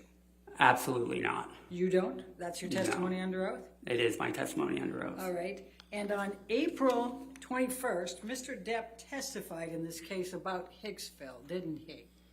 I wasn't here.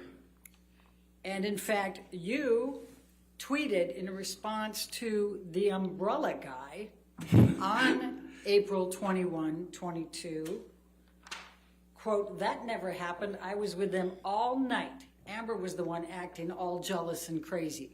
Do you Yes, recall writing that? I do recall writing that. Michelle, can Well, you bring that up, please? We're going to call it Defendants 1903. 1903?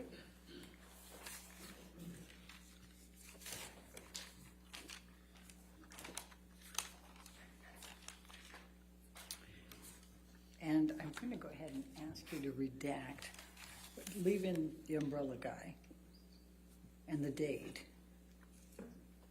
and the bringing in the Hicksville. Your Honor, I'm sorry. I'm just...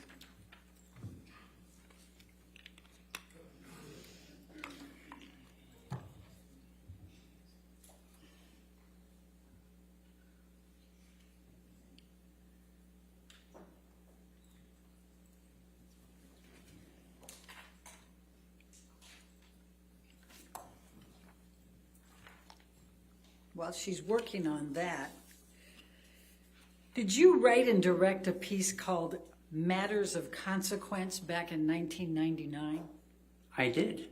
And didn't Mr. Depp's first wife, Lorianne Allison, work as a makeup artist on that? She absolutely did. And while we're looking at that, 4 days after you tweeted to Umbrella Man, I was Umbrella Guy. the umbrella guy. Okay. Well, all right, now we have this up. I'm going to ask you to take a look what is Defendant's Exhibit 1903. Do you see that? I do. Okay, and that's from that umbrella guy on 4/21/22, correct? Correct. And it says bringing in the Hicksville incident accusations. Do you see that? I do. And there's clearly Mr. Depp testifying there, likely a video, right? Okay. And you respond, "That never happened. I was with them all night. Amber was the one acting all jealous and crazy." Do you see that? I do. Your Honor, I'm going to move the admission of Defendants 1903. Any objection? Yeah, Your Honor, we believe the first part of the that umbrella guy's tweet should be unredacted for context. Oh, well, I have no idea what I was replying to. It's hearsay. It's rank hearsay, and the context Your is Honor. not necessary. maybe on approach. Take a look.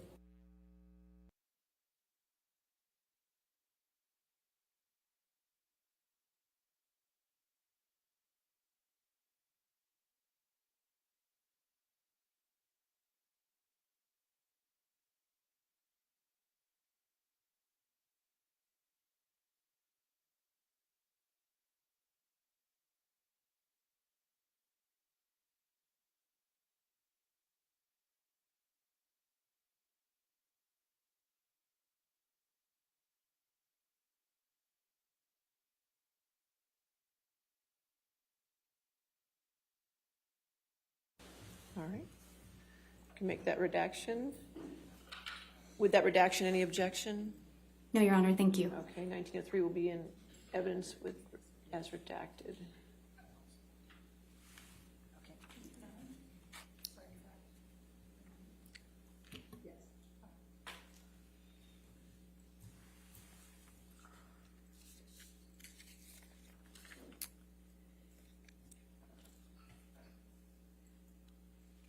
Now, so you reached out to the umbrella guy in this text, this Twitter, right?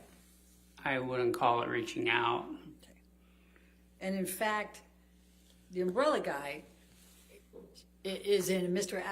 Adam Waldman. Do you know who Adam Waldman is? I have no idea. Well, he's testified earlier that he talks to the umbrella guy. That he what? He talks to the umbrella guy? Yeah, were you aware of that? I honestly, this sounds like schizophrenia. Okay. Now, 4 days after this event where you texted, Your Honor, yeah, it's in, okay, good. 4 days after that, you tweeted something pretty nasty about Elon Musk, didn't you? I did. Okay, thank you. So you don't like Elon Musk, right? Objection, Well- relevance. Oh, I don't know Elon Musk. Overruled. thank you. So that was the context of that is that he I had. didn't ask you for the context. I apologize. Okay, but you texted something that had swear words in it. Would you agree about Elon Musk? Yes. Okay. Now, let's talk about your recollections here. 45 minutes to an hour. Your recollection is that Mr. Depp actually drove there? Yes. What type of car was he driving? An old one that was a convertible. An old convertible? I'm not a car guy, so I couldn't express the model. All right, and your recollection was this was May of 2013? Yes. Okay, do you recall when in May? Late May. Okay. Now, you said that you spent a total of 45 minutes to an hour with Mr. Depp and Ms. Heard. Is that correct? After mostly Mr. Depp, but that's after the tour and after they were checked in throughout the course of the night. Okay. And you don't recall any of the people that were there other than Ms. Heard's sister and the security guard, correct? I don't recall any of their names. Do you remember how many of them were female? I believe it was predominantly female. Do you remember how many males were there? I don't, outside of the security guard. Do you remember what any of the other people looked like? They honestly just seemed like youngish hipsters, like for lack of a better term. I know that previously a couple of them had stayed at Hicksville Trailer Palace. That's how they knew about the place. Okay. So you don't recall seeing how much anybody had to drink that night, correct? I did not witness that. And do you recall the use of drugs at all? I did not witness that. Okay. Were you sitting at any point with these people at the campfire? I was not.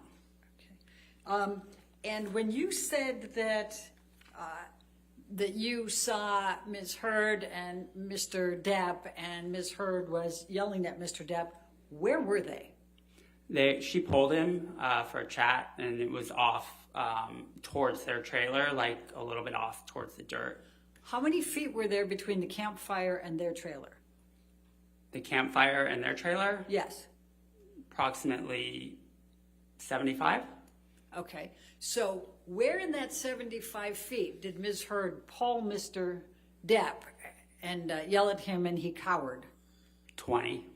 Okay. 20 From the campfire, From not the the trailer. campfire. Yeah. So your testimony is that Ms. Heard grabbed Mr. Heard, pulled him 20 feet over, yelled at him, and he cowered. Yes, that's what I witnessed. And then did they go back? I went inside the house. So you don't know whether they returned to the campfire or they returned to their trailer? I do not. Okay. And do you know whether there were any disagreements or physical communications, anything of that nature at the campfire?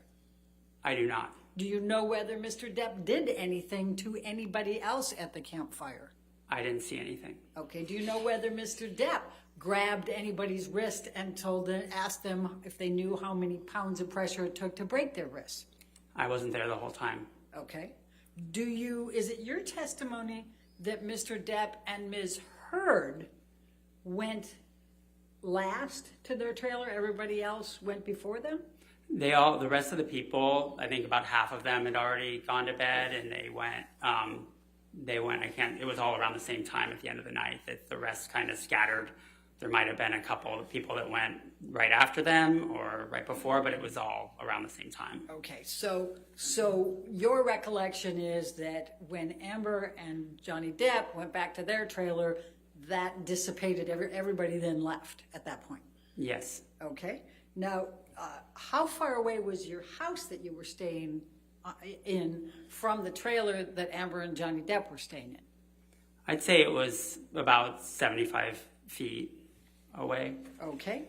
And the next time that you saw or heard anything was when you went there in the morning and saw the broken sconce. Is that Yes, correct? I didn't hear anything after went to bed. Okay. And that's the extent of your knowledge. Yes. Okay. I have no further questions. All right, redirect. Mr. Knight, how did you get involved in this trial? I got a text from one of our old employees who I didn't talk to for Objection, years. hearsay. Don't tell us what the text said. Just how did you Okay. get involved? I got a text from. I got a. That's still hearsay, Your Honor. Objection. No. Overruled. Thank you. Go on, Mr. Knight. I was asked if it was. no. I'll sustain Objection, that. hearsay. Apologize. What did you? I got a What text. did you received a text? Okay. Yes. From and whom? From a former employee. Okay. And how long had it been since you had heard from this former employee?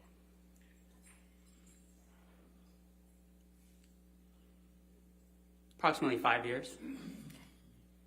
And did you contact Mr. Depp or any of his attorneys? Objection, leading. Overruled. I did not. How did you get in touch with Mr. Depp's attorneys? They got in touch with me. Objection, hearsay. Overruled. Go on, Mr. Knight. They reached out to me. Okay. Sorry. It's okay. I don't have an objection right now. Thank you. Only if he talks more. Next question. And how do you feel about participating in this trial? Objection, relevance. It's extremely relevant considering that they have accused him of being... Overruled. Thank you. How do I feel about it? Yeah. I'm happy to tell what I saw, and that's the extent of it. I really don't care outside of that. Thank you very much, Mr. Knight. Nothing All further. right. I assume this witness is not subject to recall. Is that correct? All right. Sir, you're free to go. Thank you. Thank you. All right. Your next witness. Or is it going to be a deposition, or is it going to... Apologies, Your Honor. Thank you. Dr. Shaw. Okay, Plaintiff Dr. calls Shaw. Dr. Shaw. Okay. Dr. Shaw. Do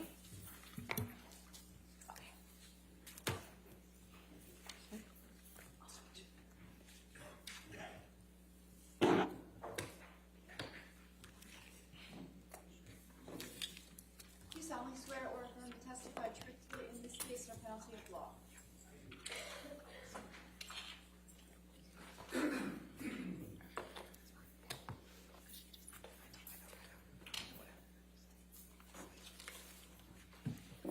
Thank you, sir. All right. Yes, ma'am. Good afternoon, Dr. Shaw. Can you please state your name for the record? My name is Richard John Shaw. Dr. Shaw, can you please describe your educational background? I'm a psychiatrist. I went to medical school at the University of London in England. I went straight after high school. That's actually the system in the British medical system. I did 2 years of preclinical training and then 3 years of clinical work with patients. Following that, I moved to New Zealand to do an internship. It was an internship in neurology, medicine, surgery, and psychiatry. I spent 3 years in New Zealand, and I did a year of psychiatry residency training. Excuse me. And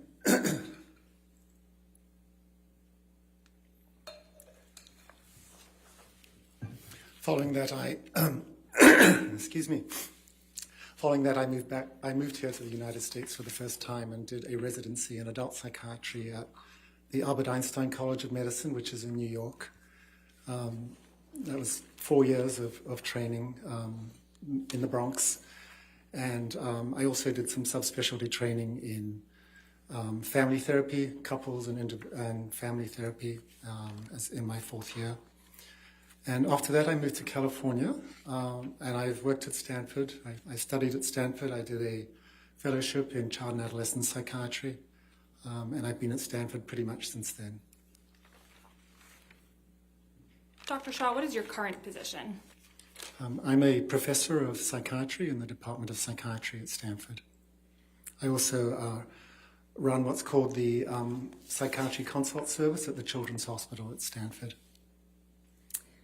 What, if any, professional certifications have you received? I have what's called board certification in adult and general psychiatry. I obtained that from the American Board of Psychiatry and Neurology in 1991. And then I obtained subspecialty board certification in child and adolescent psychiatry in 1993. Are you a member of any professional organizations in the field of psychiatry? Yes, I am. I'm a member of the American Academy of Child and Adolescent Psychiatry. I'm also a member of the Academy of Consultation Liaison Psychiatry.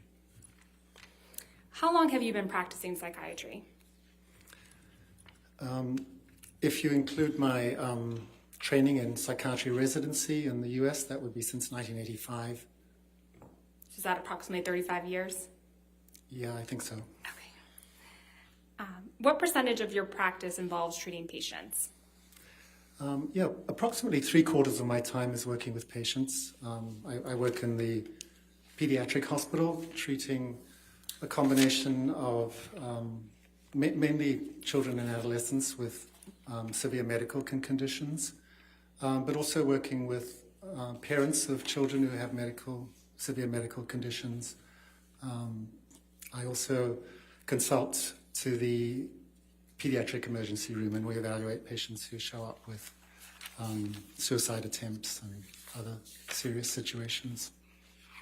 What does the remaining quarter of your practice entail?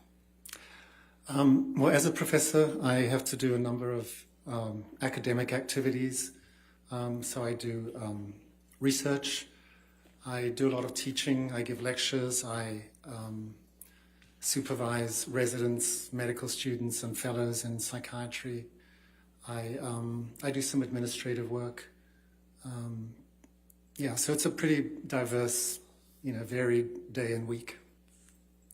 Can you tell the jury a little bit about your research and academic work? Yeah, a lot of my research has involved looking at the issue of trauma and PTSD in parents who have medically fragile children. A lot of these parents are naturally really affected by their child's illness and develop trauma symptoms. So I've developed some interventions to try to help parents, provide support and treatment to reduce their symptoms of trauma. Have you published articles or books in your area of expertise? Yes, I have. I've published approximately 70 or probably closer to 80 peer-reviewed manuscripts in different scientific journals. I've also published a number of book chapters on various topics, approximately 30. And I have published 3 textbooks, one of which has gone into a second edition on topics that are related to my area of expertise. And one of them actually is about the treatment of PTSD in parents of premature infants. Have you published a book through the APA? Actually, all of those books were published through the APA, the American Psychiatric Association. They have a publishing house, and that's been my publishing company. What is the APA? The APA, the American Psychiatric Association, not to be confused with the American Psychological Association, is a professional organization that represents psychiatrists in the U.S. The last time I looked at this, I think there's about 37 or 38,000 members. And the APA has many different roles. One of it is advocacy in psychiatry in the U.S., but it also has an important role in terms of education. So they host an annual scientific meeting every year in which psychiatrists will present their research. It publishes a number of journals in the field, and fairly frequently it publishes guidelines for professional practice or about ethical guidelines that they hope that the members will follow as part of their practice. What ways are you involved with the APA? Well, I mentioned my publishing.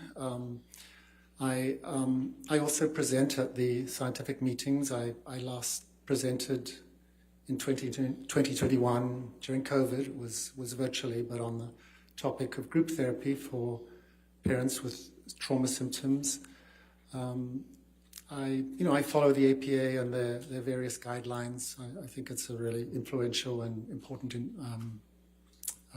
institution. Going back to your credentials, what, if any, professional awards have you received? I've been given several teaching awards at Stanford University, and the American Academy of Child and Adolescent Psychiatry that I mentioned honored me with an award for service to my specialty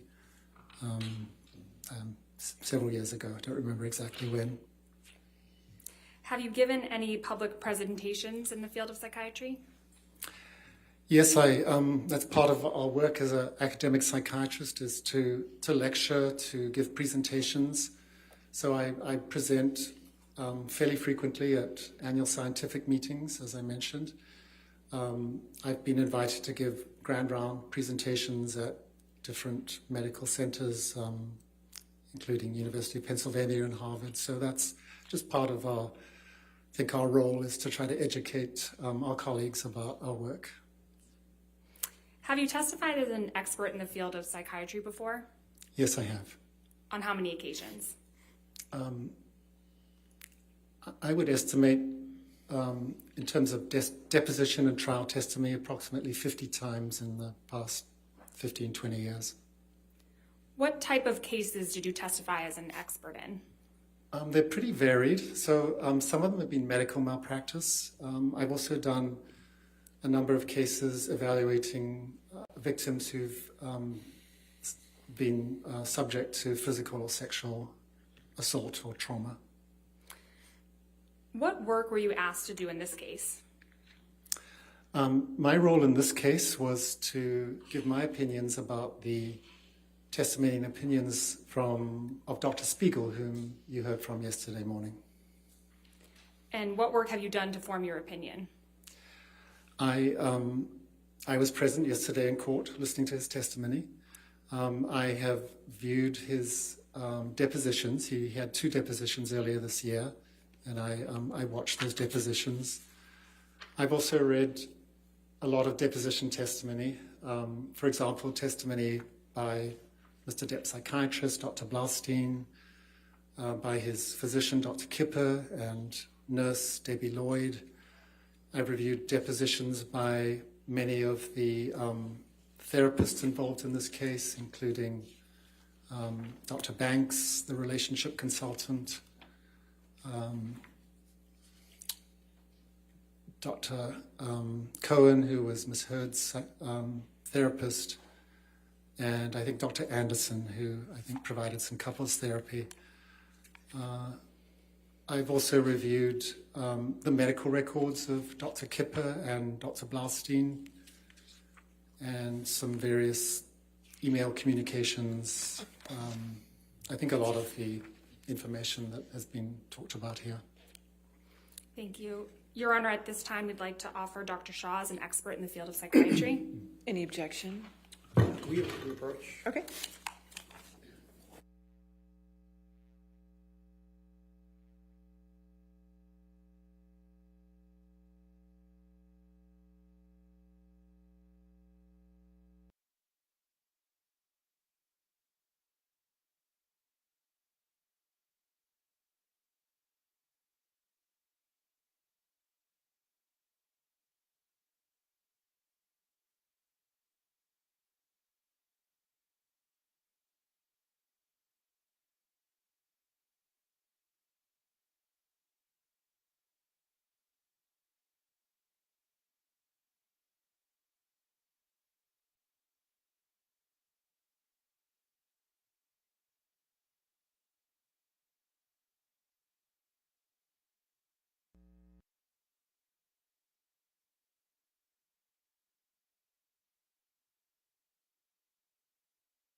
All right. So any objection? No objection, Your Honor. All right. So he'll be moved as an expert. Thank you. Dr. Shaw, you testified that you observed Dr. Spiegel's testimony yesterday. Yes, that's correct. And to reorient the jury, can you please generally describe the main areas in which Dr. Spiegel testified? Yes, he. Objection, Your Honor. They heard what he testified to. What's his opinion? All right. about? Foundation to reorient them? That's okay. We can move forward. Okay. Do you have an opinion of Dr. Spiegel's testimony? Yes, I do. And what is your opinion? I have a couple of primary opinions.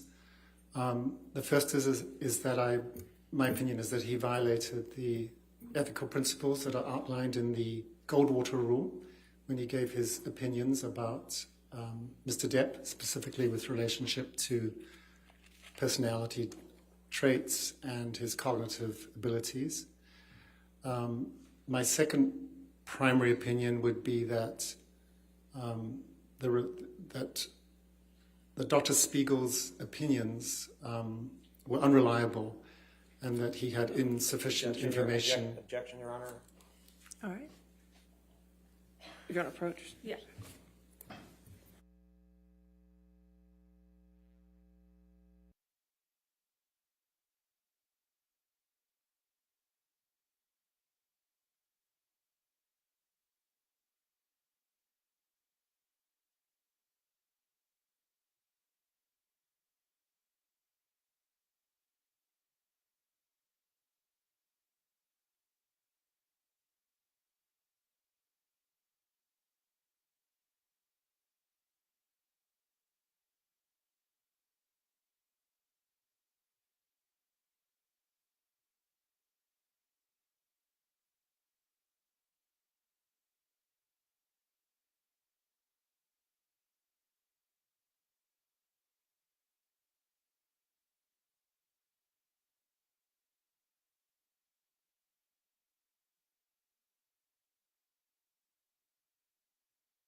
Dr. Shaw, you mentioned the Goldwater Rule. What led up to the publication of the Goldwater Rule? The Goldwater Rule came about in response to an incident that occurred during the 1964 presidential election when Senator Barry Goldwater was running as a Republican candidate. And there was a magazine called Fact Magazine that started a campaign to discredit Senator Goldwater. And they obtained a mailing list from the AMA and sent out a single survey questionnaire to about 12,000 psychiatrists in the US, asking if they felt that Senator Goldwater was fit to run for office. And about 2,000 psychiatrists responded, 1,000 of whom expressed very negative opinions about Senator Goldwater and made comments such as, for example, he was a megalomaniac, he was a paranoid schizophrenic, that he had narcissistic personality disorder. And as a result of that, he was replaced as a candidate and then went on to sue Fact Magazine for defamation of character. And he was successful in that lawsuit. And in response to this incident, the American Psychiatric Association, that I think was really concerned about how psychiatry was being represented and statements psychiatrists were making about someone they had never met or evaluated, issued the Goldwater Rule. And the main premise of the Goldwater Rule was that it was improper for a psychiatrist to render a professional opinion about a public figure unless they had personally and closely evaluated them. What justifications did the APA provide, other than the ones you mentioned, for enacting the Goldwater Rule? They wanted to make sure that psychiatric illness wasn't being stigmatized. They wanted to ensure that individuals weren't defamed by statements made by a psychiatrist that weren't backed up by medical evidence.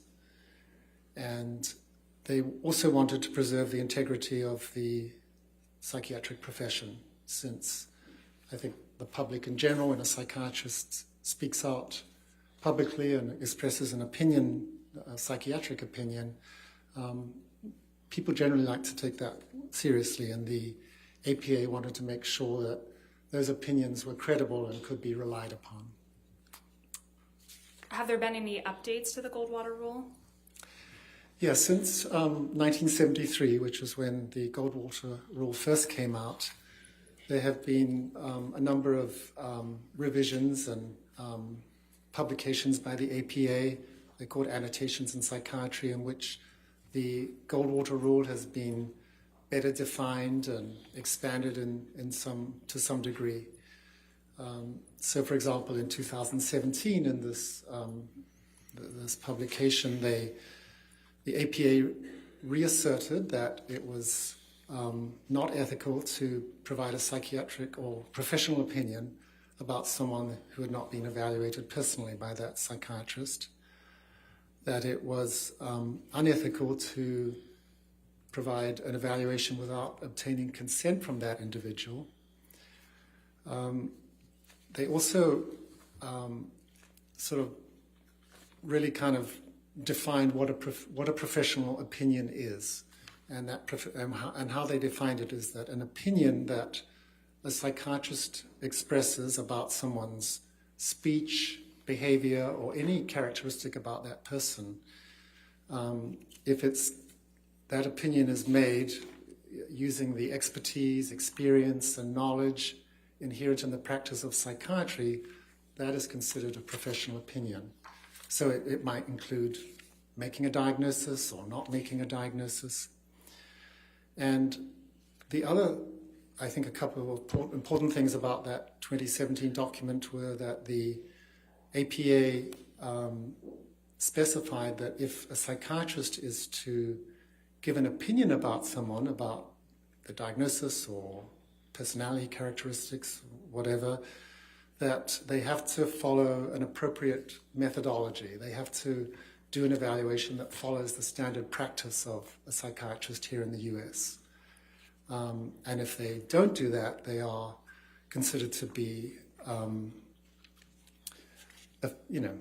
affecting the integrity of both the psychiatrist and the psychiatric profession. And this revision of the Goldwater Rule definitely received a lot of support. The president of the APA at the time stated that breaking the Goldwater Rule was irresponsible, stigmatizing, and definitely unethical. So that was a very strong statement from the president of the APA. What other medical organizations have weighed in on this issue? Yeah, the number of organizations have their own sort of version of the Goldwater Rule. The American Medical Association, that represents physicians in the US, has an annual meeting, and they have what's called a Council of Ethical and Judicial Affairs, and they had a meeting in 2017 in Honolulu, and they came up with their own statement about the issue of whether physicians can provide opinions without directly evaluating somebody. And their opinion was that physicians should refrain from giving a psychiatric diagnosis about any public figure, including celebrities and people in the media. Are there exceptions to the Goldwater Rule? There are exceptions, yeah. And I think Dr. Spiegel had a lot to say about this yesterday when he was saying that if you couldn't express an opinion without evaluating someone, it sort of made the whole specialty or role of experts in the court sort of null and void. But there are exceptions and situations in which an expert can give testimony in court. So one good example would be if there was a medical malpractice case, or if there was a case that involved a patient who'd committed suicide and the courts wanted to find out whether the psychiatrist had followed appropriate practice. The expert can review medical records and can give an opinion based on those records, provided those records have sufficient information, for example, about the diagnoses, about the treatment, about how the patient was responding or not responding to treatment. Did you form an opinion about whether Dr. Spiegel complied with the Goldwater Rule? Well, my opinion is that he did not. He expressed a number of professional opinions about Mr. Depp that we heard about yesterday. And again, he did so without an evaluation, without consent. He did not follow the guidelines of the APA in the 2017 revision, where it was considered important that there be sufficient information obtained by that expert to give an opinion. So I would definitely felt that his conduct, unfortunately, did violate the Goldwater Rule. And specifically, what opinions of that Dr. Spiegel gave yesterday do you feel violated the Goldwater Rule? Yeah, I think that, well, there were sort of two primary ones. The first that you heard about was that Dr. Spiegel had professional opinions about Mr. Depp's personality. And he talked a lot about how he believed that Mr. Depp had narcissistic personality traits. So, and he also, talked a lot about narcissistic personality disorder. So, narcissistic personality disorder is a diagnosis in the Diagnostic and Statistical Manual. It's called the DSM-5 for short. It's a diagnostic manual published by the APA. Objection, Your Honor. Can we break for a moment? Okay.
Go ahead, Dr. Shaw, please continue. Sure. So I was just talking about narcissistic personality disorder in the DSM-5. So the diagnostic criteria for that are, I'm not going to remember every word about this, but essentially it's a pattern of grandiosity, a need for admiration, a lack of empathy that's demonstrated by that person since young adulthood. And the DSM-5 has 9 specific criteria, and for someone to meet the diagnosis, you have to meet 5 of those criteria. And so when, as a psychiatrist, we're trying to make a diagnosis of any personality disorder or any diagnosis in general, the normal professional guidelines would dictate that we would do a very careful diagnostic interview. And there are actually interviews specifically written to assess personality disorders. It's also possible to have the individual fill out questionnaires. There's something called the Narcissistic Personality Inventory. This is a 40-item checklist that taps into various components of narcissistic personality disorder. And it's also possible to get psychological testing, like the MMPI that I think you heard about in reference to one of the other experts here. So with all of this information, including collateral information from family members, work colleagues,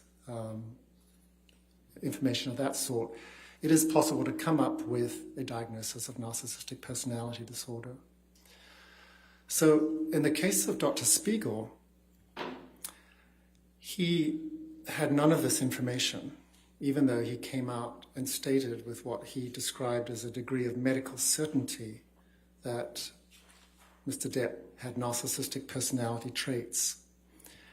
And if you remember somewhat towards the end of his testimony yesterday, he was asked to, since he couldn't provide any documentation from the medical record about narcissistic personality disorder or narcissistic personality traits, he was asked about what is referred to a lot in his testimony as record evidence.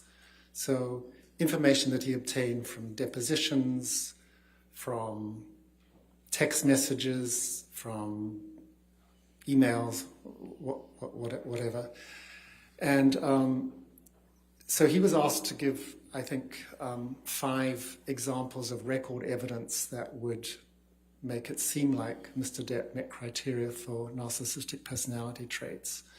And I'll just mention a couple of them, just to illustrate my opinion, is that testimony did not really hold together. So he stated, for example, that one of the criteria for narcissism is narcissistic personality disorder is a sense of entitlement. And the example Dr. Spiegel gave is that he believed that Miss Heard married him for his money. So clearly, sense of entitlement is from a psychiatry perspective, that's very different from a belief that someone wanted you for your money.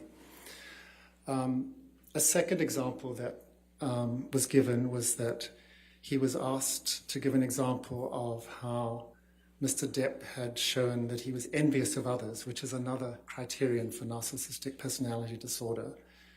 And the example that Dr. Spiegel gave is that Mr. Depp was jealous of Miss Heard because he believed she was having an affair with Mr. Franco. Now, if we look at these two terms as a psychiatrist, there's a big difference between being envious and being jealous. As a psychiatrist, when I think about envy, I think about somebody wants something that someone else has, and it makes them feel bad. I think this is going beyond his All right. investigation. He's giving his opinion as to how Dr. Spiegel violated the Goldwater Rule with respect to his testimony about narcissistic personality traits. He did, but now sustain the objection. Next question. Okay. Okay, and you mentioned 2 major examples. What was the second one?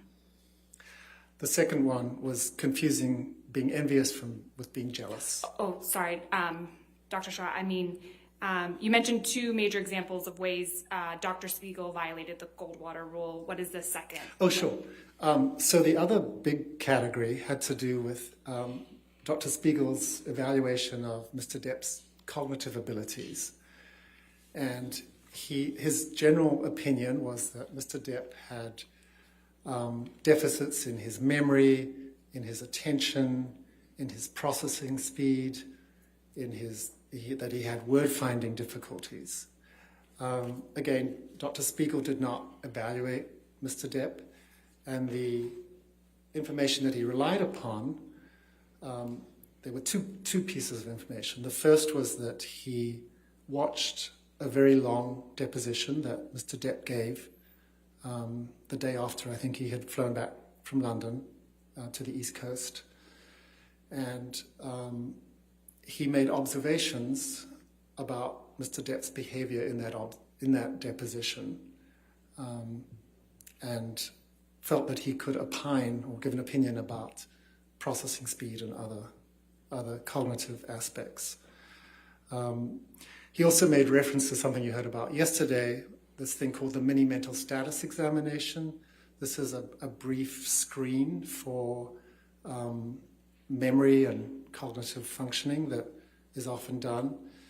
And he testified that Dr. Blaustein had administered the mini mental status examination. And although, from the records, all we know is that... Objection, Your Honor. Sustain the objection. Dr. Shaw, without going into Dr. Blaustein's record, what information does a mini mental exam provide? Objection, Your Honor. It's beyond the scope of his designation. Overruled as to that limited question. Yeah, so the mini mental status is, it's a series of about 10 or 11 questions and tasks that someone completes, and you get a score out of 30. What Dr. Spiegel testified was that Mr. Depp could not recall 3 words after 5 minutes. And he used that as an example of Mr. Depp having cognitive deficits that he specifically attributed to Mr. Depp's alcohol and substance abuse. And he really did not have sufficient information. I liken a mini mental status exam as it's like taking someone's temperature. If it's elevated... Objection, Your Honor, and I think it's going beyond designation. I'll sustain the objection. Okay. Now it's probably a good time for a break. Okay, sure. All right, ladies and gentlemen, I know you had a break, but we didn't. So we're going to go ahead and take our afternoon break for 15 minutes. Do not discuss the case and do not do any outside research, okay? You can stay right there, Doctor.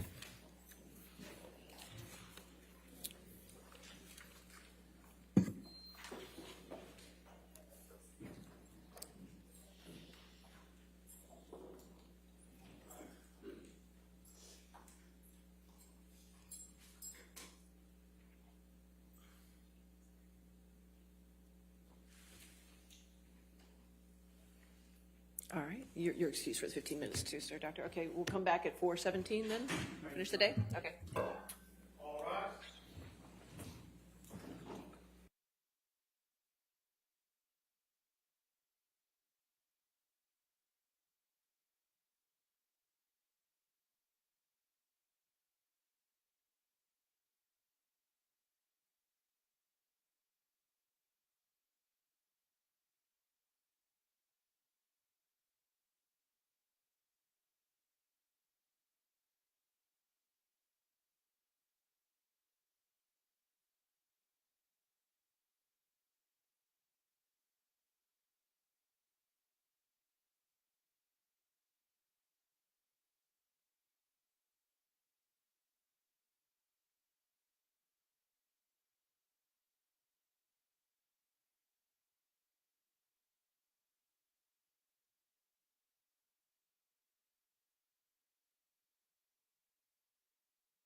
Thank you. You may be seated.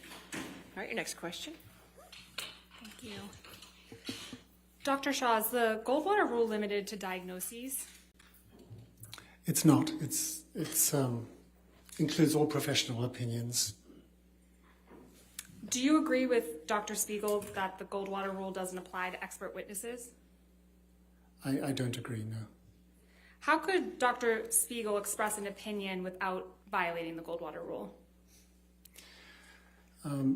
This has actually been a topic that's been written and published about. So it is possible for someone to give testimony about a matter without interviewing someone. And there's certain sort of ways that it should be framed. So, for example, when Dr. Spiegel was testifying about the report that Mr. Depp was unable to recall these 3 objects, what he could have done is said that I have not personally examined Mr. Depp, so I can't speculate about his cognitive state or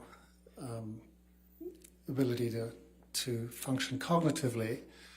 However, it is possible that someone who's not able to recall 3 objects could have issues related to substance use, which was what his opinion was.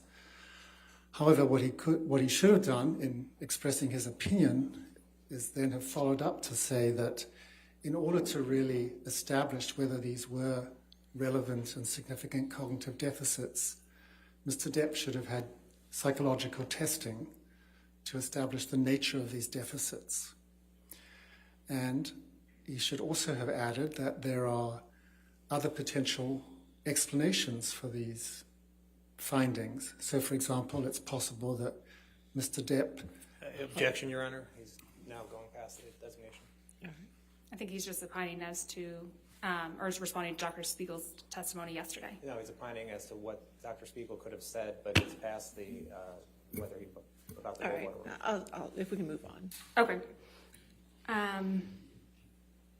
Who is qualified to give an opinion about cognitive deficits and processing speed? It would have to be someone who could conduct the type of neuropsychological testing that I was mentioning. You can't establish the presence of cognitive deficits without Objection, a Your Honor. battery of tests. Objection, again, this is beyond the Goldwater Rule. Overruled. You can't establish cognitive deficits without appropriate neuropsychological testing, and that can only be done by a psychologist or neuropsychologist. So a psychiatrist like Dr. Spiegel would be giving an opinion outside of his area of expertise if he gave an opinion about cognitive deficits that required psychological testing to be further evaluated. Dr. Spiegel yesterday testified about the practice of forensic psychiatry. Do you recall that testimony? Yes, I do. What is forensic psychiatry? Forensic psychiatry is a specialty of psychiatry that relates to matters on the intersection between psychiatry and the law. So, for example, what we're doing today is forensic psychiatry, where a psychiatrist comes into court and gives an opinion about a matter to help the court may come to an opinion. Are there professional standards that govern the practice of forensic psychiatry? Yes, there are. And what organizations have issued those standards? One of the primary organizations that has issued guidelines about the practice of forensic psychiatry is called the American Academy of Psychiatry and the Law. This is an organization that represents forensic psychiatrists. And it has published guidelines about what constitutes an ethical and sound practice of doing a forensic assessment and providing a psychiatric opinion. So this guideline, I think was published in 2015, actually contains many elements that are consistent with the Goldwater Rule. So, for example, it states that for a forensic assessment to be done, there has to be informed consent, and there should be a very thorough, comprehensive evaluation that would include reviewing past records, past psychiatric history. It would include doing what's called a mental status examination, which is a careful evaluation of someone's mood, cognition, things of that nature. And The guidelines do state that it is reasonable or permitted to provide an opinion without an evaluation, but if you're going to do that, there's some things that you have to really make clear in your opinion when you express that opinion. And the first is that you have to acknowledge the limitations of your opinion and not, like Dr. Spiegel, say that his opinion was held with a degree of medical certainty. You have to explain what's missing, what data you did not have that you were not able to rely upon in coming to that opinion. You also have to talk about what additional information you would need to come to that opinion. And even though these guidelines say it's permissible to do this, the text is still, I think, not fully in support of psychiatrists doing this. So their statements are that opinions rendered without a proper database, which is what we as psychiatrists rely upon to make diagnoses and give opinions, professional opinions, is questionable and not generally recommended.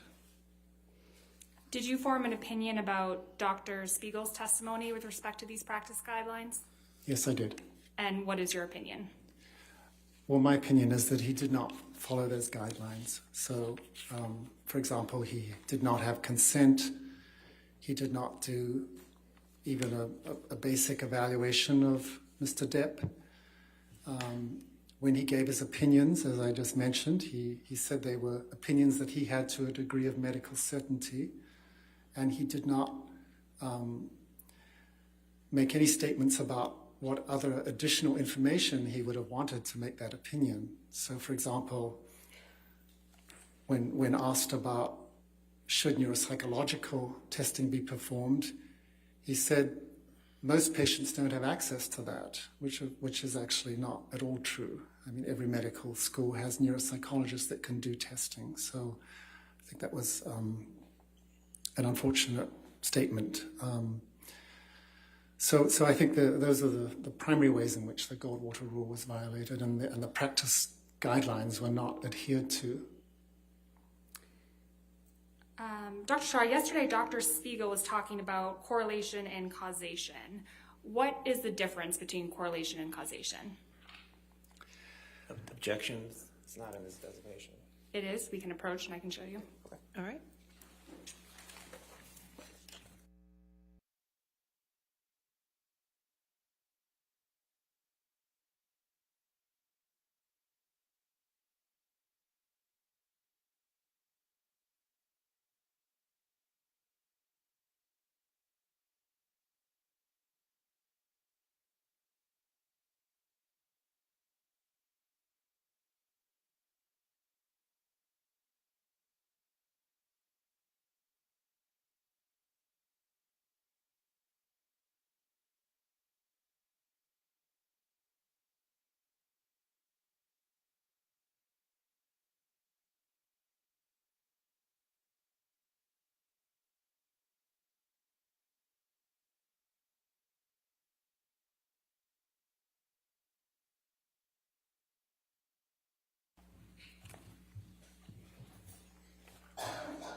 Go ahead, Dr. Shaw.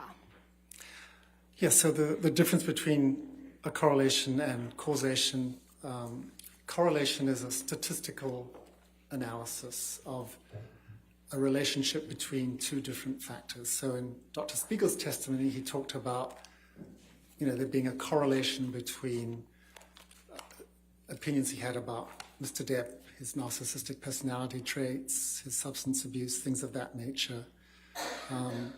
So a correlation doesn't say anything about whether or not these factors caused that, the behavior he was discussing.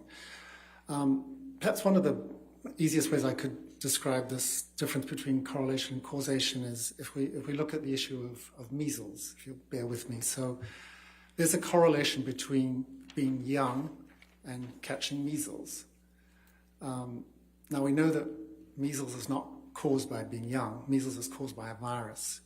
But young children have not been exposed to the virus. They don't have the immunity, so they have a higher rate of measles. So the difference statistically is well, the difference is between causation and correlation is illustrated by that example. So another way I might put this is if we had 100 people in a room, just bringing it back to the issue of IPV that Dr. Spiegel was testifying about. Let's say we had 70 people who had all the risk factors for IPV and 30 people who had no risk factors for IPV. So what can we say about those 70 people? We can't say that any single one of those people has perpetrated IPV, even though they may have all the risk factors. And if we look at the 30 people who have no risk factors, we also can't say whether or not they have perpetrated IPV. So the actual presence of risk factors for IPV that Dr. Spiegel was talking about, they say absolutely nothing about what happened in this case. Thank you, Dr. Shaw. Nothing further. All right, cross-examination.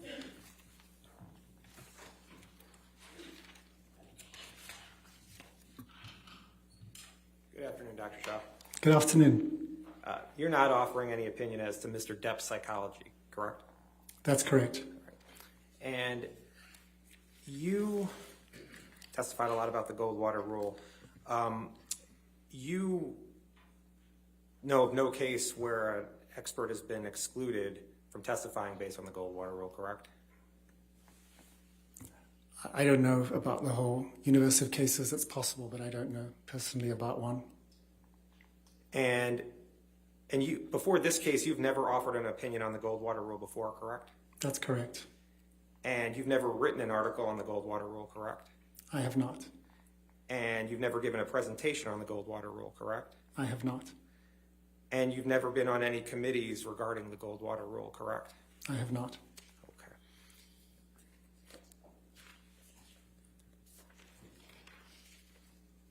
And you agree that you've testified that there are exceptions to the Goldwater Rule about having to interview the subject, right? Yes.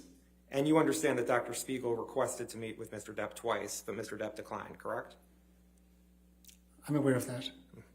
And Dr. Spiegel stated in his designation and at trial yesterday that he did not meet with Mr. Depp, right? Yes. Okay. Can we put up Defendant's Exhibit 1904?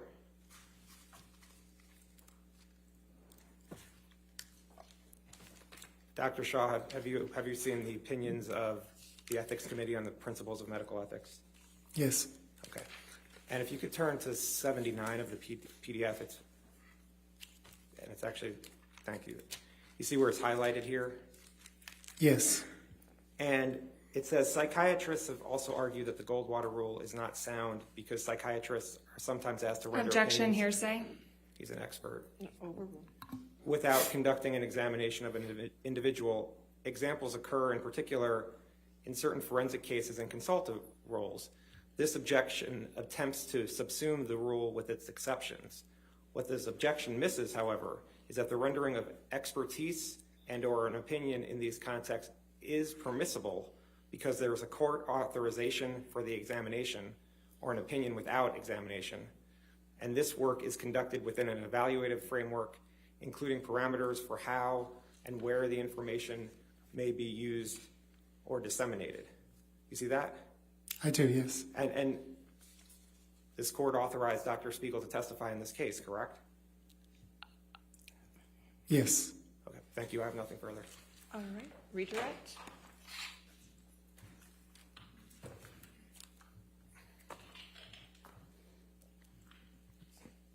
Dr. Shaw, Mr. Nadelhoff just asked you about the court authorization of Mr. Depp's evaluation. Are you aware that the court has twice denied Ms. Heard's request for an evaluation of Mr. Depp? I heard that yesterday in testimony, yes. Okay, thank you. Nothing further. All right. Thank you, sir. You can either have a seat or you can leave. Thank you. Your next witness.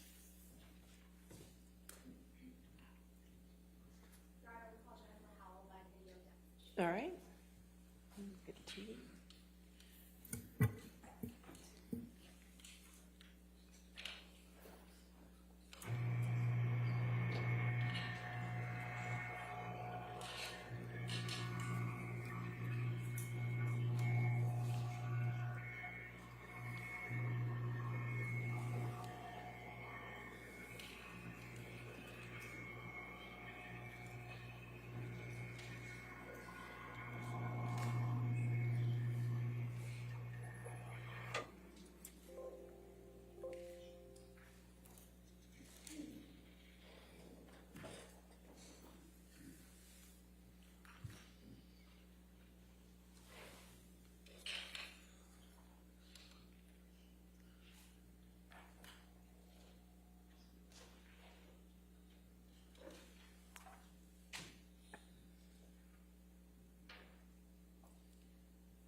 Please state your name and address for the record. Jennifer Howell, Los Angeles, California. And what is your current occupation? I run the Art of Elysium, CEO of the Art of Elysium. Let me just go back. Now, you've indicated that Whitney lived with you from January 2015 May 2015 to April 2016. Are you absolutely certain about those dates? I am certain, yes. She came and went at different periods, but all of her stuff moved out of my house April 2016. And I'm sorry, did you say you were 100% certain of that? Ms. Hall, could you answer my question? Yes, she did go back to Amber and Johnny's at different points, but she was still living with me during that time. The question I asked, because you were talking at the same time Ms. Vasquez was giving an objection, was I believe that you said you were 100% certain of those dates. Is that correct? Same with me. All right.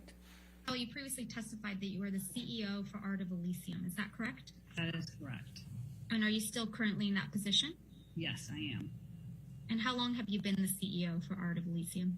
I am the founder of the organization, so we did our first workshop in August of 1997, filed the legal paperwork in February of 98 to set up a 501c3. So I guess since the beginning of the charity. Ms. Howell, when did you first meet Amber Heard? At the Pineapple Express premiere is where I met she and her sister Whitney. Do you remember approximately what year that was? I believe it was around 2008. I'm sure that could be pulled. It was the LA premiere. I think there was probably multiple premieres, but it was the Los Angeles premiere of Pineapple Express.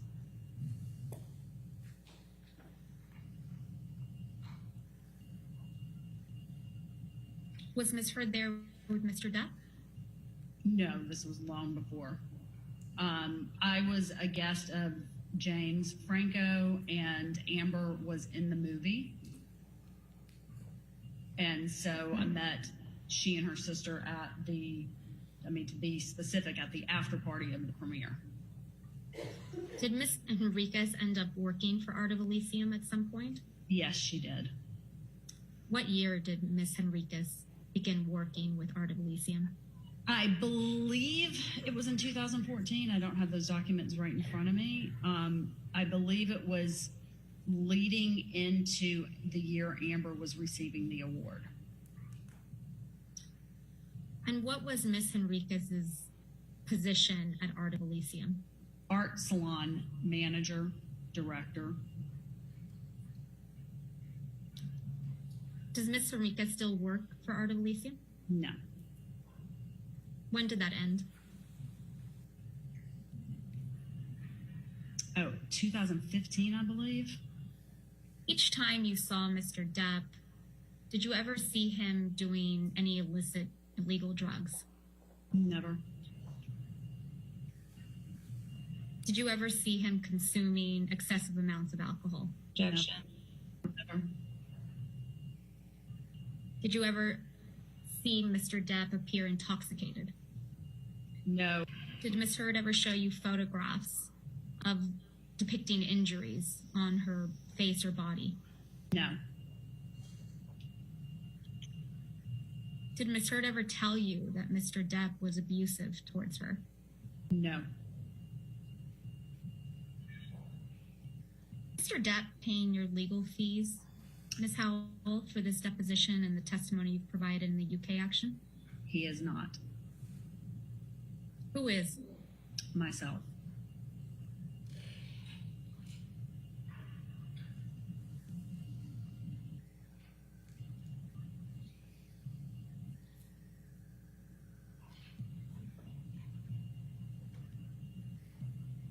Do you feel any particular sense of loyalty towards Mr. Depp? None at all. Do you feel any sense of loyalty towards Ms. Heard? None at all. Ms. Howell, do you recognize this check as the check that the Art of Elysium received on behalf of Ms. Heard for a donation, an anonymous donation of $250,000? Yes. Yes.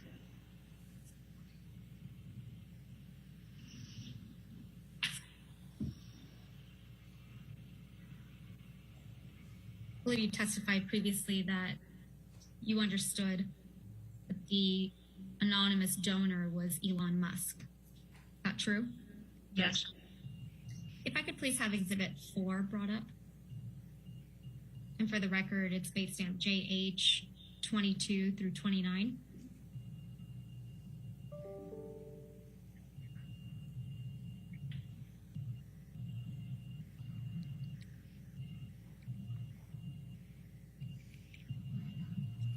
What for?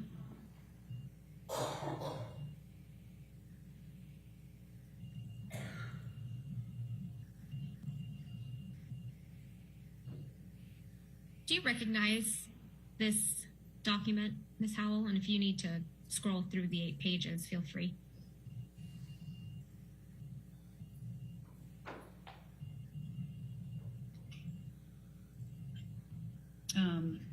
Can you scroll down?